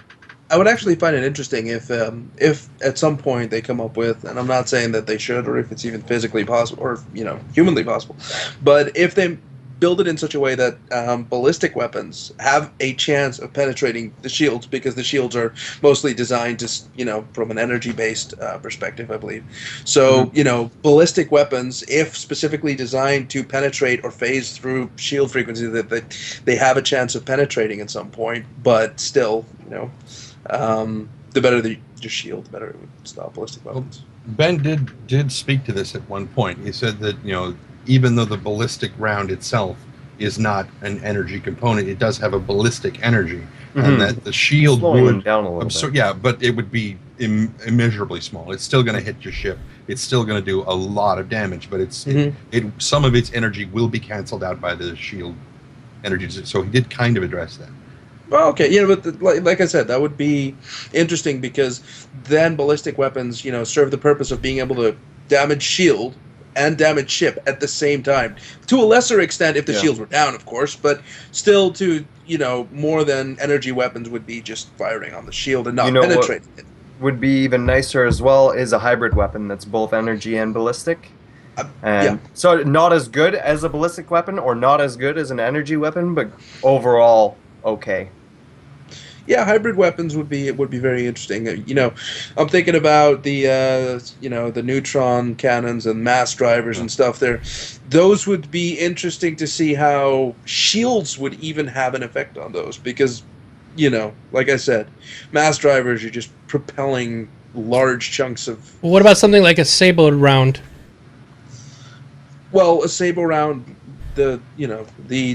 you're talking about discarding Sabot, right? Right. Well, no. What I'm thinking is, I used to be a CWIS tech in the Navy, so we had the depleted uranium, and it has a plastic outer shell. It's a Sabot. Yeah, it's a Sabot.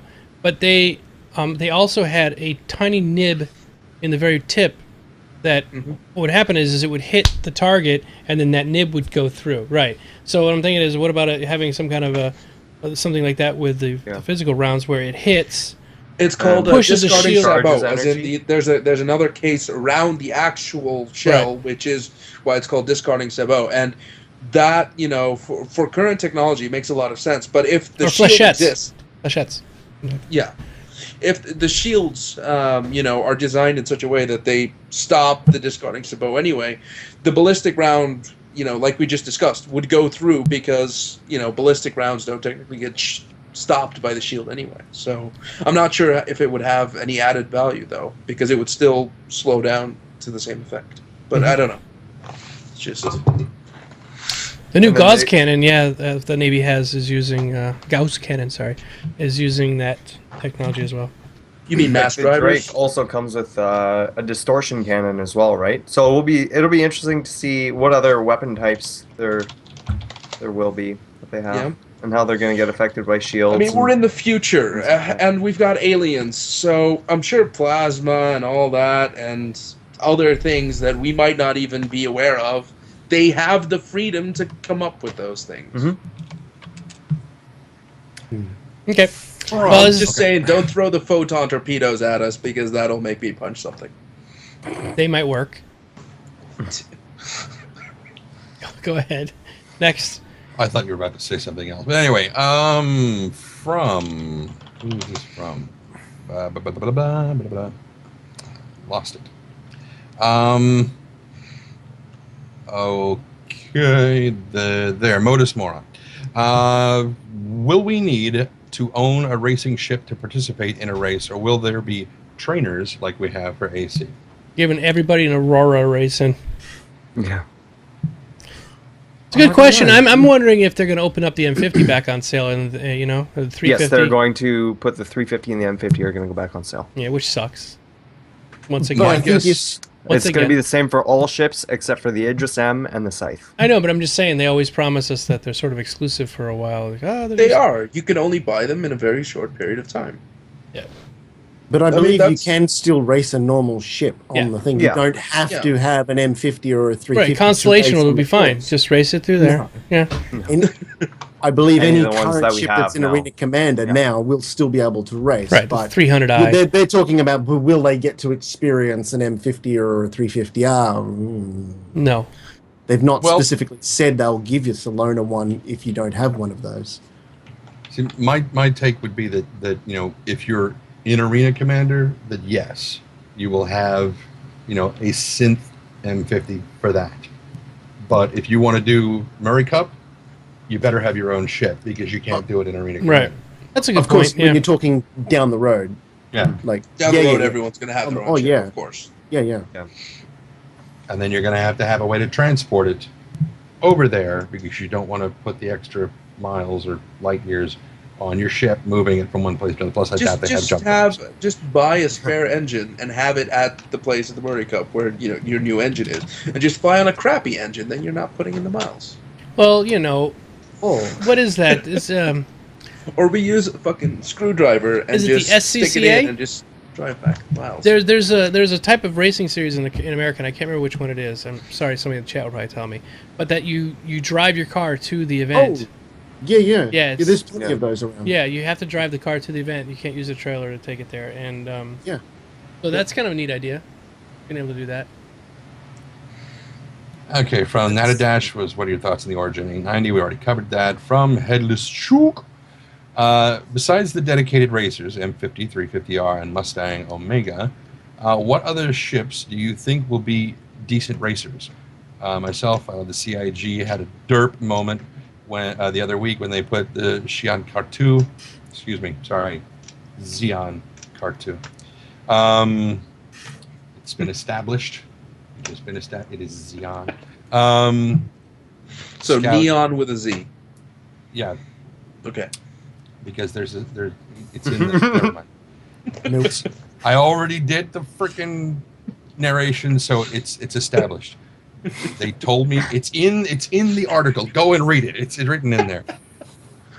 Anyway, so phonetically Xeon. Xeon. Xeon. On sale briefly. I got one because I might be a decent racer. I'm gonna race it this year. The question was at the beginning. What other ships do you think would be decent racers? That aren't racing ships, I guess.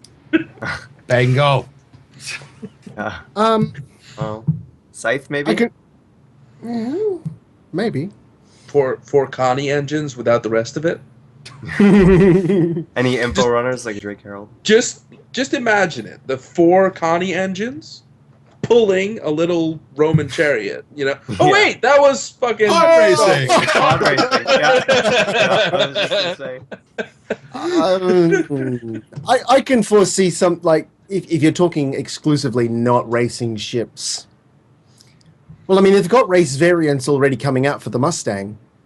So I guess they're implying that the Mustang will be a fairly adapt raceable ship. I couldn't see why the 300s wouldn't be, 325 race well. Sorry. Yeah. Sorry, no, I didn't want to interrupt, but I still did somehow.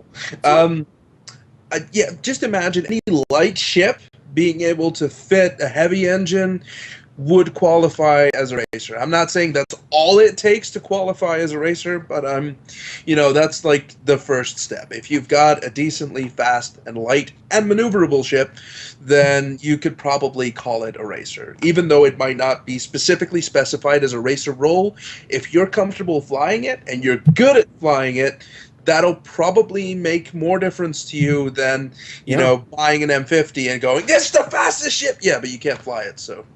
Yeah. I point to real life examples of like the Mini Cooper S, tiny little thing, hardly powered at all, but the thing raced like a motherfucker. So was it a huge big NASCAR or IndyCar? Nope. But did it race like hell? Hell yes. I never saw it in Le Mans, but same with Miatas. Le Mans. Fuck you. By the way, everybody, I did start the raffle for the shirt. You can go up to 1,000 DKP if you want.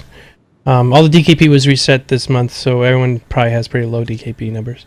But yeah, the shirt is global shipping and up to size 5X. You can pick whatever color you want, whatever. So type in ticket, space, and the number of tickets you'd like to purchase. This is a VIP raffle. Okay, go ahead. So Echos 1 basically asked the same question we just addressed, so we'll go by that. From Superman Punch! The question is, from what we can tell so far, do you guys think the Persistent Universe will be made up of everything from Wing Commander, or will we see brand new races, etc.? I think we'll see brand new races. Yeah, eventually. The Murray Cup is just the stepping stone. If it takes off and if it's sorry, races in Creed, not necessarily race, right? Species, I presume. Oh, Species? sorry. Yeah, no, it's just like, racing, no. That's all right. So, yeah, they're talking about will we see more than what we experience as far as the species that we come across in Squadron 42? Will there be more than that in the PU? That's what he's... Well, my understanding is that we've got the Vandul as a new race. Sort of. We know that there are still colonies of the Tebaran out there, which is pronounced Tebaran, not Tabaran. Grammar Nazi. Well, as soon as I find an article that says how it's pronounced, I know. that's on the I'm wiki, screwing with you. You're probably the one who knows it the best because you do all the Galactic Guides. MVP of the Post of the Week last week. And of course, probably. if you've watched And- the Relation commercial, there's an alien in there that we don't know about. Yeah, that's actually the other one that I was going to point out just next, was the thing. Are there any Kilrathi left? Apparently. Or did we completely obliterate the species? Parallel That's universe, really right? hard to do. There's also the Katak and the Banu. No, wait. I thought he said, because I would love to see some Kilrathi. That would be fantastic. But Parallel universe? But didn't he say that there would be no Kilrathi because it's a completely different timeline or something? It could be that, Wing Commander and Star Citizen take place in, like, the same way that Bioshock Infinite and, Bioshock took place. They're the same coin, except in different universes. I think it's because of licensing issues as well, because Origin and EA own Yep. Wing Commander. Yeah. So there probably won't be any Kilrathi, but there'll be plenty of Goonrathi. Yes. So probably, yeah. From Daddy-O66, what level do you recommend for a new player to get into? What?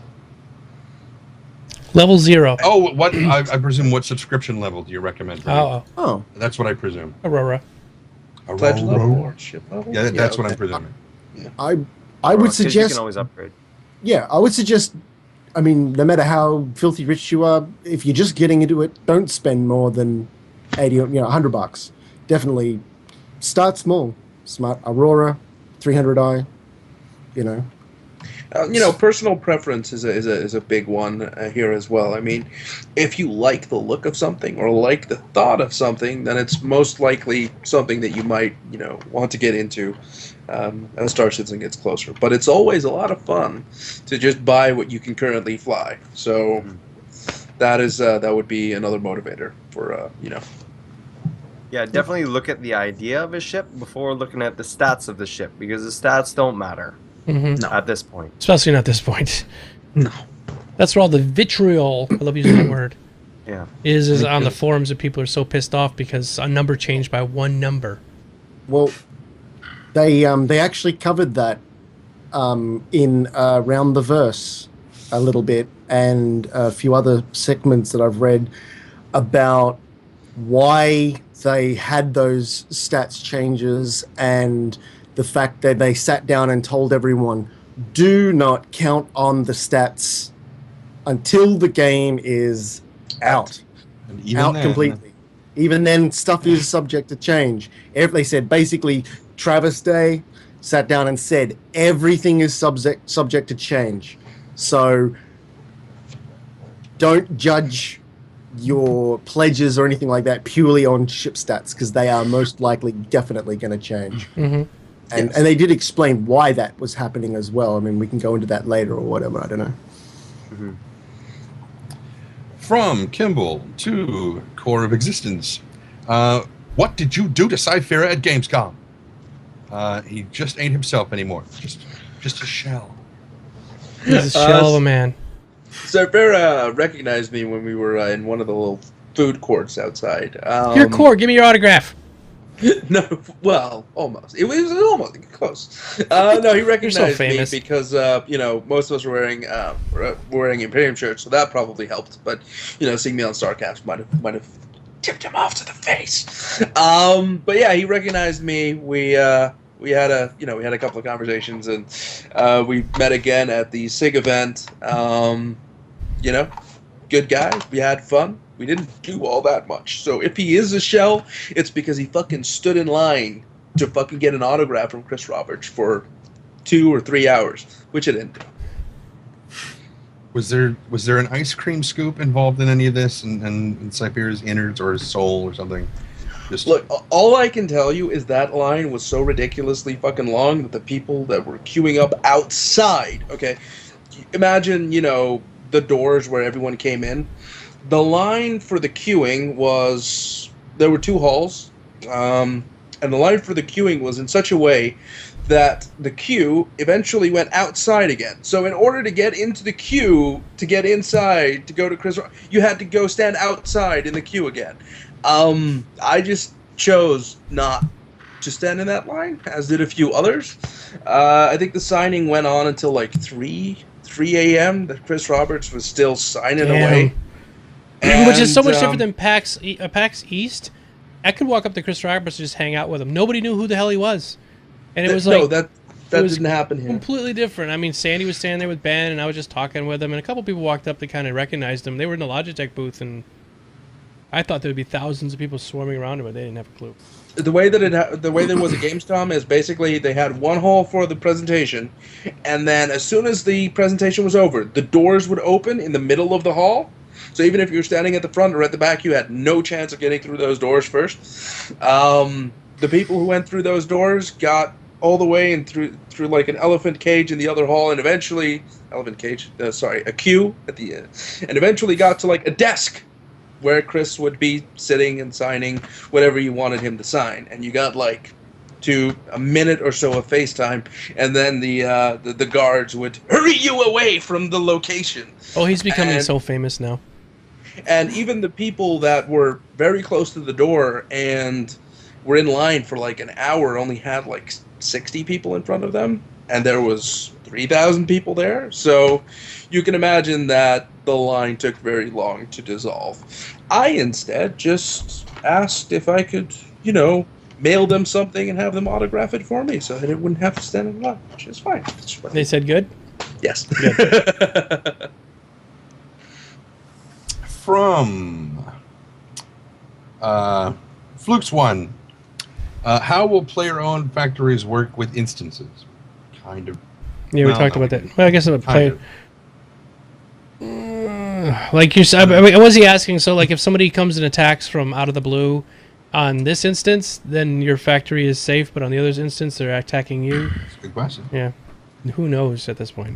I don't know if we can theory craft that at this point. That's the sort of thing where you definitely ask them. Yeah. Sorry. And we should state one more time: we are not developers. No. We're far from it. Yeah. We're just fanboys. From Superman Punch, if CIG made a Nostromo-inspired ship in the movie Alien. Yes. Okay. I'm thinking of the thing on my desk that I used to. Yeah. Had to go back through. Like, no. Yeah. No, I had to go back through. For a second. It's like, no, that wasn't. No, that was the Sulaco. That wasn't the second one. Never mind. How much would you guys pay for it? A whole lot of nothing. It says Trendane. I wouldn't buy a ship like that. Yeah, I mean that thing was a large scale haulage ship, wasn't it? They were hauling mining. The Nostromo itself was very small, but it was hauling a gigantic load of cargo. Well, yeah. So isn't that kind of what the whole sea is going to be kind of like, I guess? Or what the Starfarer is, kind of?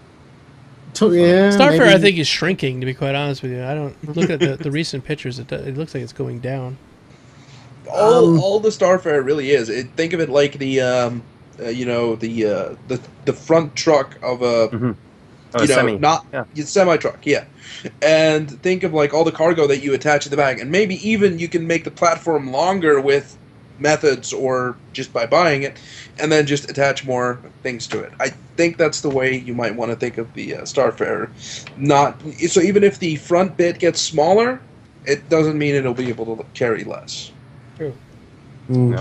At least let's hope, because I also have one. I want to address one point that I just saw as best free bring up in chat about we can change the game, we're the people buying it. Not really. No. We are investing in Chris Roberts' vision.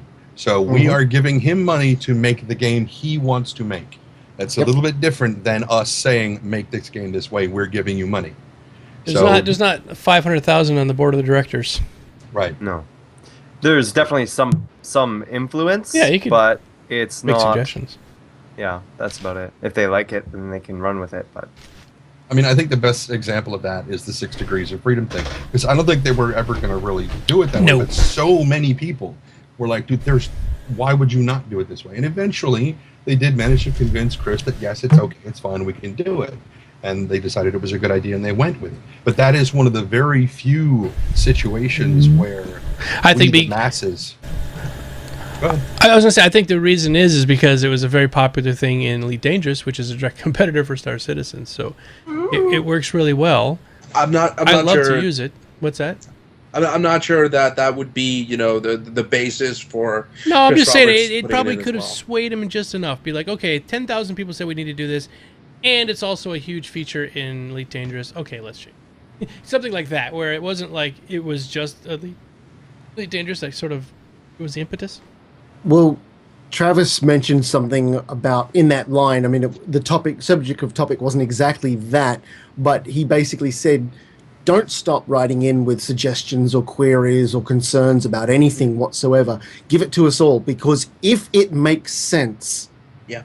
and it works, then compared to what they've got an implementation of some type of mechanic, and people are like saying all of this input, saying no, it should be this way, or it won't work because of this, blah blah blah. If there is something in there that is actually useful and worthwhile and makes sense, they will look at it and go, you know what, that actually makes more sense than what we thought.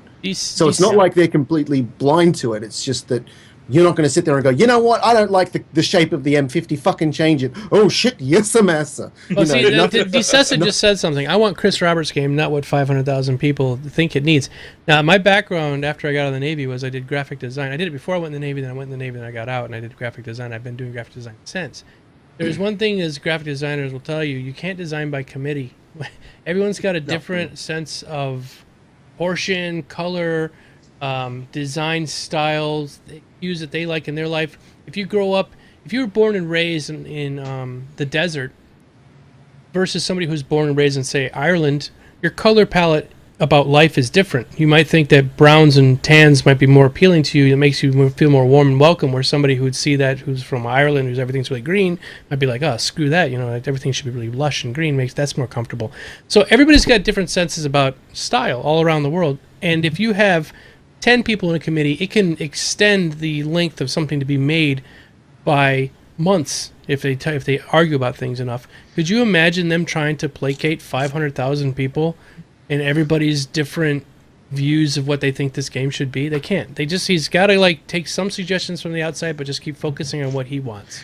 And it's also not so much about him taking suggestions. It's more about there are certain aspects that they might not have even considered, or may have considered in the past but discarded because at the time they weren't feasible, or they believed not enough people wanted such a thing. Mm-hmm. And then it's those types of things are the kind of things that usually are, at least have the highest chance of making it in through suggestions, because if enough people make the case, I'm not saying that enough people is necessary, but enough people support something that they were already planning on doing at some point, or had thought about doing, or hadn't even considered because they didn't think it was possible. Those kinds of scenarios have the highest chances of still making it in. Mm-hmm. And that's why the suggestions are necessary. But just saying it's bad, fix it, yeah, you can suck on my now. Best free is saying that we should be allowed to make these. I am not saying don't make suggestions. I am by all means saying keep up the suggestions. Yeah. Just don't be upset if he doesn't pick yours. You know what I mean? That's right. Yeah, everyone should come up with suggestions, because it might be making this game better from all the suggestions that are coming in. 500,000 people with ideas, that's a great idea. I'm not saying don't do that. I'm just saying be realistic for what you see actually happen in the game. Yeah. There was one other thing which I just forgot because of that memory disease. Shit, it was a thing that could have possibly been.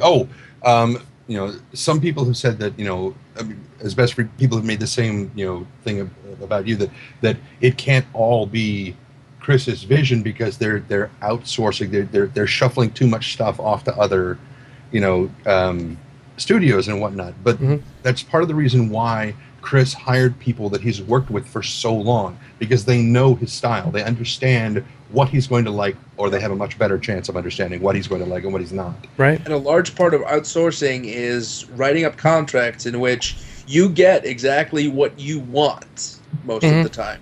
Usually outsourcing is done in such a way that it's built to spec almost exactly.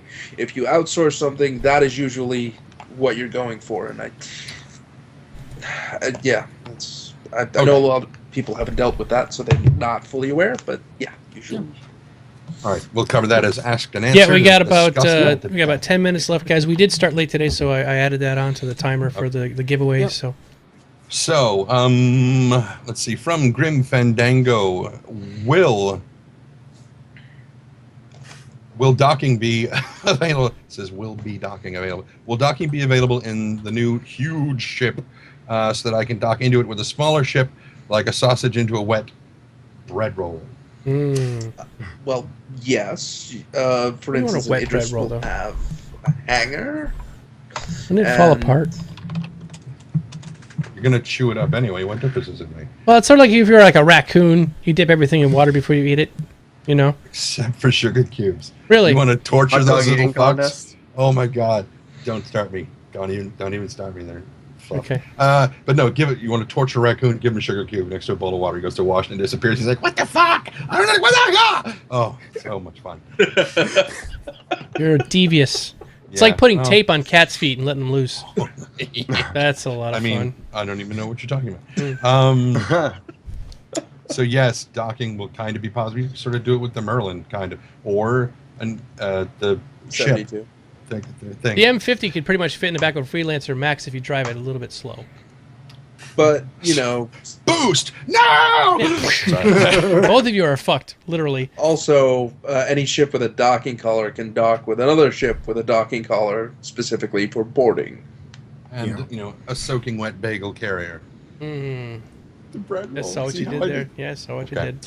So from T-Bonks, what about a sort of dampening field against ballistic weaponry? Kind of Again, shields are not the end-all be-all. There will certainly be different levels and variations on the technology. Hopefully, at least, that would make it more interesting. what Can you're I- going to wind up doing is going to set up a bunch of foam dispensers that expand outward.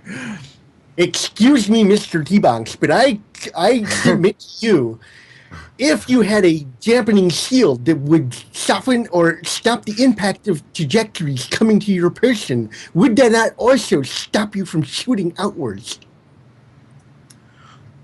That will save that question for next week. Okay, so from Harbinger 8, do you guys think they should have personal shields for first-person shooters since they are giving us armor? How would you like it to be implemented? Ooh, personal shields. We're talking some Halo stuff there, aren't we? And If we're going for personal shield, and this is a very, very, very big if we're going for personal shield, and can I just say, no regenerating fucking health bar, I will stab you in the face. Health does not regenerate. This is the angry we were talking about earlier, Corey. You should not be threatening to stab people in the face. Okay, sorry. My I will point give is- you a bouquet of roses and a hug.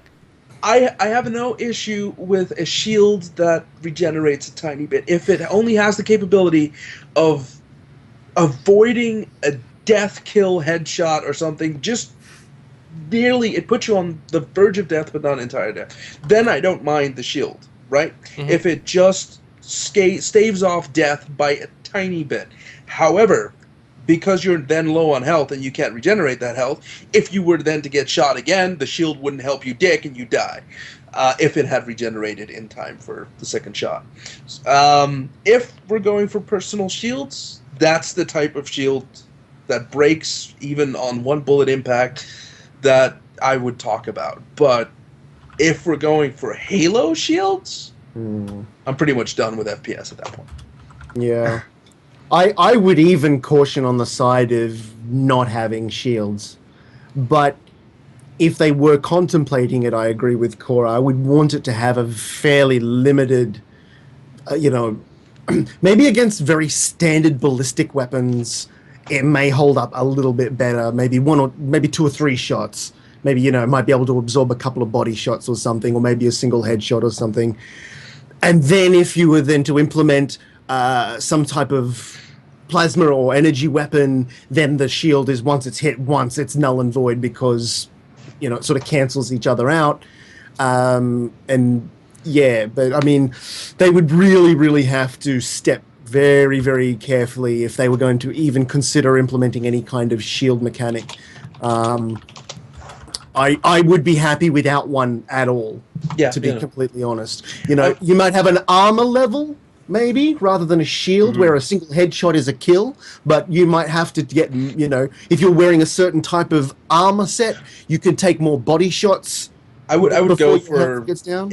If I had to choose, I'd go for original Counter-Strike type armor levels, where even though you get shot, your armor gets damaged and your life gets damaged all at the same time. Well, all that. Let me ask you guys something real quick.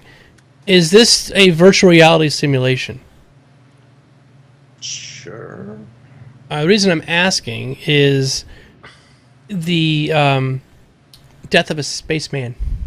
Yes. So, is this going to be permadeath? Like, if you're... Oh, I can answer this one. Okay. Right, what you're asking is, if you die in FPS, do you die, or is it permadeath? Is it like the Matrix? No, but there's a chance. And the chance has to do with, if you get shot in the head, there is a chance that they can't recover your brain and thus can't reclone you and put your consciousness in the next body or whatever, or they can't rebuild you from the clone. What about? Sorry, go ahead.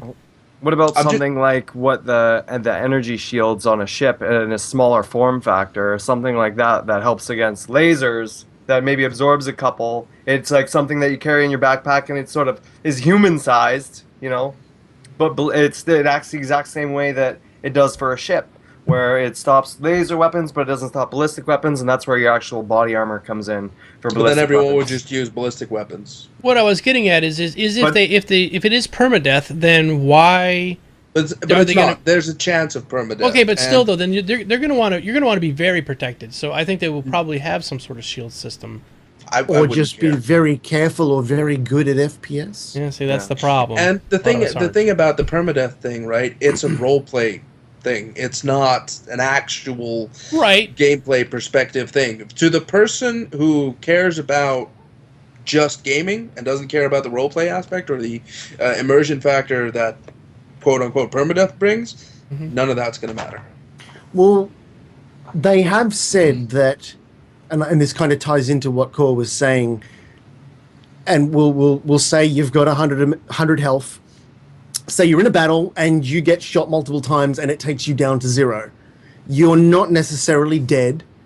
If one of your teammates can get to you and apply some first aid, or even drag you back onto the ship away from where you were trying to dock, and they've got a med bay or something, and they can put you on the med bay and get you back in, that is most likely going to stop you from entering into that first death. But even that first death is only going to mean you wake up with, maybe you get shot in the arm and you bleed out. You're going to come back with a robotic arm. It's not like... Yeah, I get how the space I don't know works, if anything has changed in this regard. Sorry. But I don't know if anything has changed in this regard. But what I originally understood from the death of a spaceman was that the more you die, the higher the percentage of you perma-dying happens. Yes. But in FPS specifically, because they addressed it specifically, if you get shot in the head, there is a percentage that you get permadeath instantly, right? And this percentage may be low, it may be 1%, right? Okay. And even the death of a spaceman in space, when your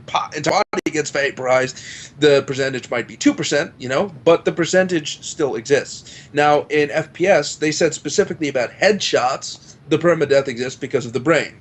However, if you get shot in the heart, it's less permadeath because they can just resuscitate the heart, revive you from your vegetative state, and voila, your clone brings you back to life. But of course, the more you die, the higher the chances are that you permadeath. So that's always going to be a constant factor, whether you're in a spaceship or you're in FPS. And I personally don't see that as slowing me down, because I'll still risk my life to get the upper hand on my opponent rather than sit back and go, please don't hurt me, I don't want to fake death. Yeah, the permadeath does add it, but it just... Could you imagine permadeath in a game like Call of Duty? I mean, it's kind of like...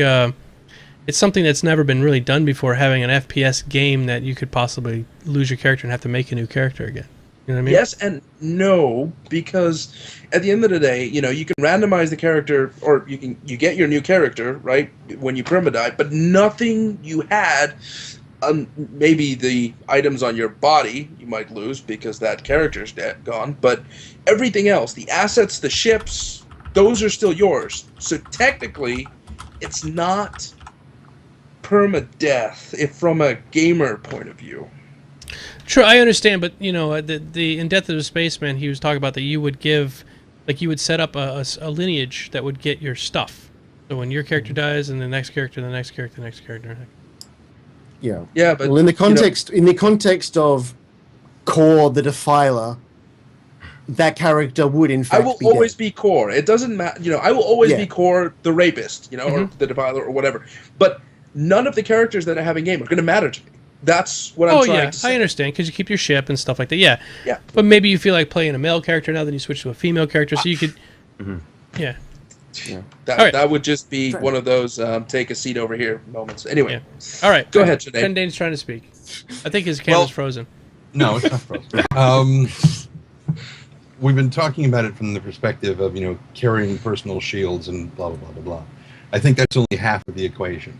I mean, you would have to have a power source capable, large enough, and powerful enough to be able to power that shield for any length of time. Moreover, you would have to, whoever's firing the weapon is going to have to be carrying a power source that is large enough and powerful enough to create a coherent energy beam Exosuits that can do that.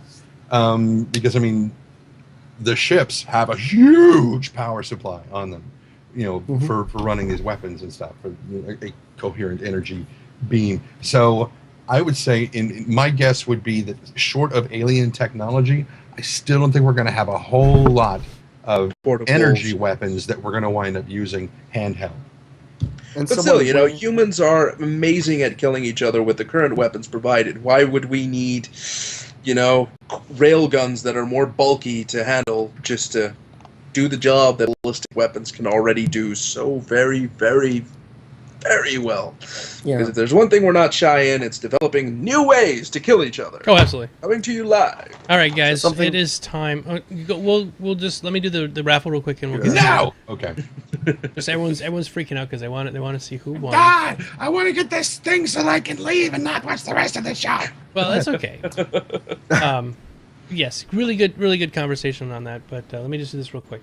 Okay, so everybody, this is for a T-shirt off the store from the Domo Swag Shop, and you guys should have seen it. It's a StarCast shirt, official StarCast shirt.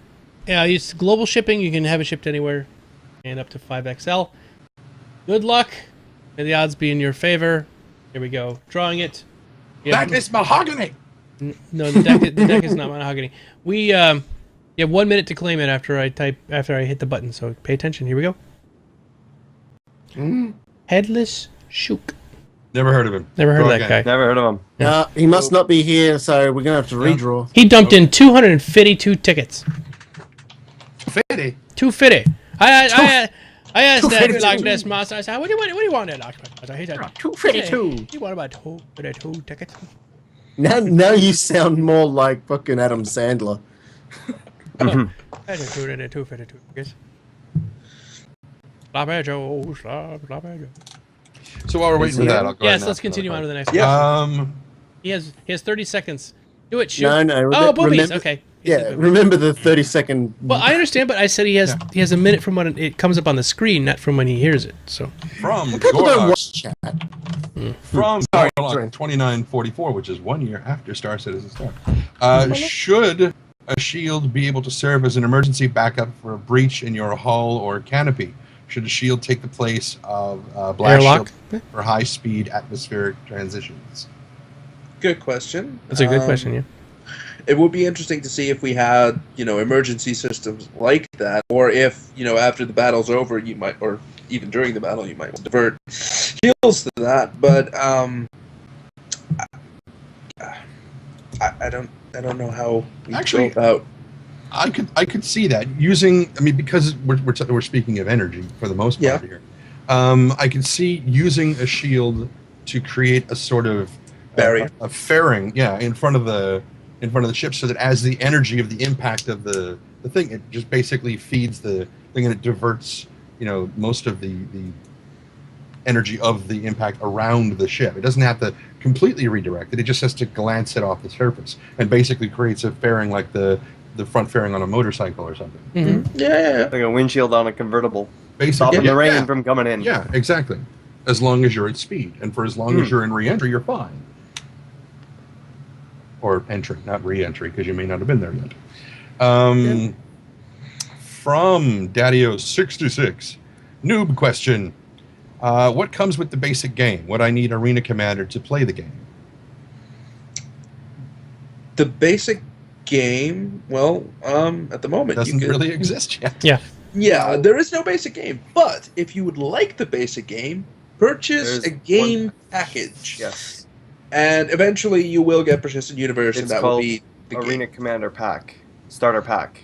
It's $45. That has everything you need to play right away.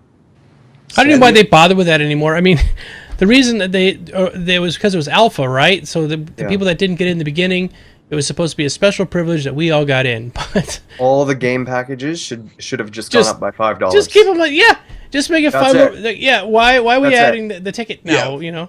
Yeah. It just creates confusion. It does. Everything should just go up by $5, and that's what you need to get in. We got a $5 discount by getting in early, if that's what it is. I mean, why? Yeah, but anyway. Yeah.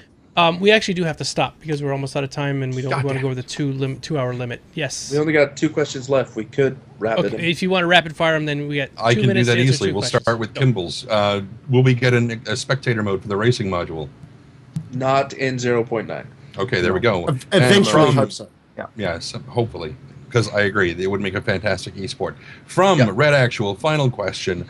On the project status page of the website, there's a cluster of hexagons for each of the modules, and there are 2 empty hexagons. Do you think these could possibly be for other modules not yet announced? Yes, or maybe they're Expansions. just there to Balance signify the- that no one's done voiceover yet.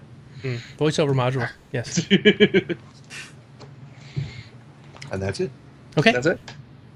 All right. Let's go around the room here. By the way, real quick, Headless, you know what to do. Send me. I need all of your information. I need your name, address, your phone number. Security number. Not your social, but your name, address, phone number, your size you want, the color you want, and obviously you know what the shirt is because you're getting the StarCast shirt. And send that to me ASAP, and I'll get this thing sent out to you as soon as PayPal possible. login details. None of that. Let's go around the core. Tell us what you're up to. What are you doing? What's going on? Well, I just got back from my 3-week vacation. This is why I was not here. I apologize if anyone missed me. I don't know any. Anyway, for the next week or so, I'll be setting everything back up into my streaming setup. Currently, my house is a mess because I haven't been here for. We almost can't 3 tell. weeks. No, I know, but I can tell. So. Going to be focusing on that for the next week and a half. My wife will be coming back this weekend as well because she went for a week to England after going to France. So I'll start streaming again probably by the time the next StarCast begins. So I'll be back, bitches. And you can find me everywhere Nightbot just said. Never Nightbot. All right, next, Bado, go. I'm streaming more lately. I'm waiting for Arena Commander build up, going through my backlog of Kingdom Steam. Currently going through Metro series. Yep. Cool. We host Bot every once in a while too. You guys should check him out. He was he's doing quite well by himself. He got like 400 people watching you tonight. Pretty crazy. All right, awesome. WTF. What's up with you? Yeah, so I'm still streaming StarCitizen. That's all I stream. All day, every day.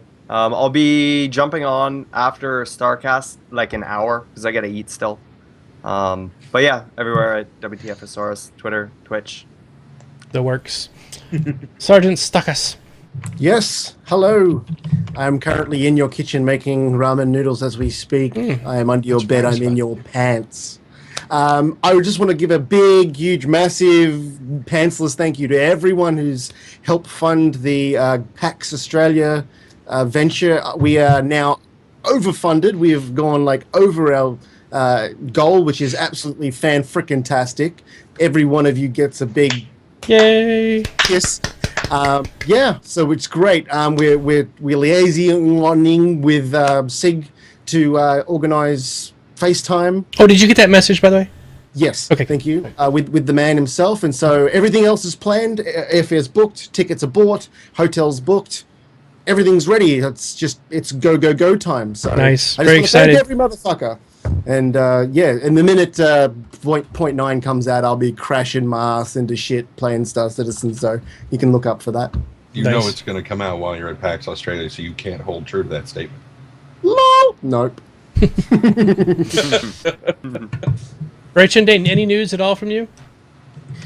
I'm Trendane everywhere. Yep. All right, goodbye. Really, no difference. No, bullshit. You just got a job. Yeah. A gig? I didn't get a job. Well, you had a job. I mean, you got a gig. Put it that way. You got a gig. Kind of, yeah. I mean, there's a book called Dragon Bound, Blue Dragon, written by Rebecca Lynn Shelley, and she is the author who came to me and asked me to audition to narrate her book. She ultimately said she wanted me to do it. I have not yet accepted. I'm going to, but I haven't yet because I haven't read the book yet. So You might have some anti-furry stuff in there. We get it. I doubt it. There's a lot of telepathic dragons Would in you there. also Anyway, need to sign a contract at some point? probably. Audiobook Creation Exchange kind of handles that between us. Anyway, Okay. so that will be happening at some point in the near future. She'll send me a copy of the manuscript, and I'll read it and go, yes, absolutely, I'll do it, whatever. Because I've already started working on the telepathic voice effect.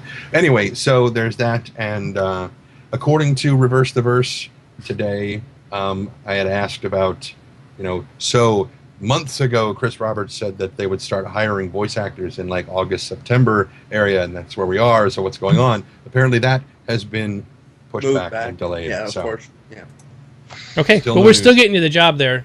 You're going to be the voice of the Moby Glass. I would love to do that. Okay. All right, guys, let's get the hell out of here. Good night. Thanks for coming by. Sorry about the rants in the beginning. I was pissed, and it all worked out anyway. We all had something to bitch about at some point Right. during this cast. Yeah, this was ANGRYCAST. That's what the title is when I put it up. No, it ANGRYCAST. wasn't. Well, thanks everybody for coming. I will see you all very, very soon. Until next time, it's more care. important to be nice than something else.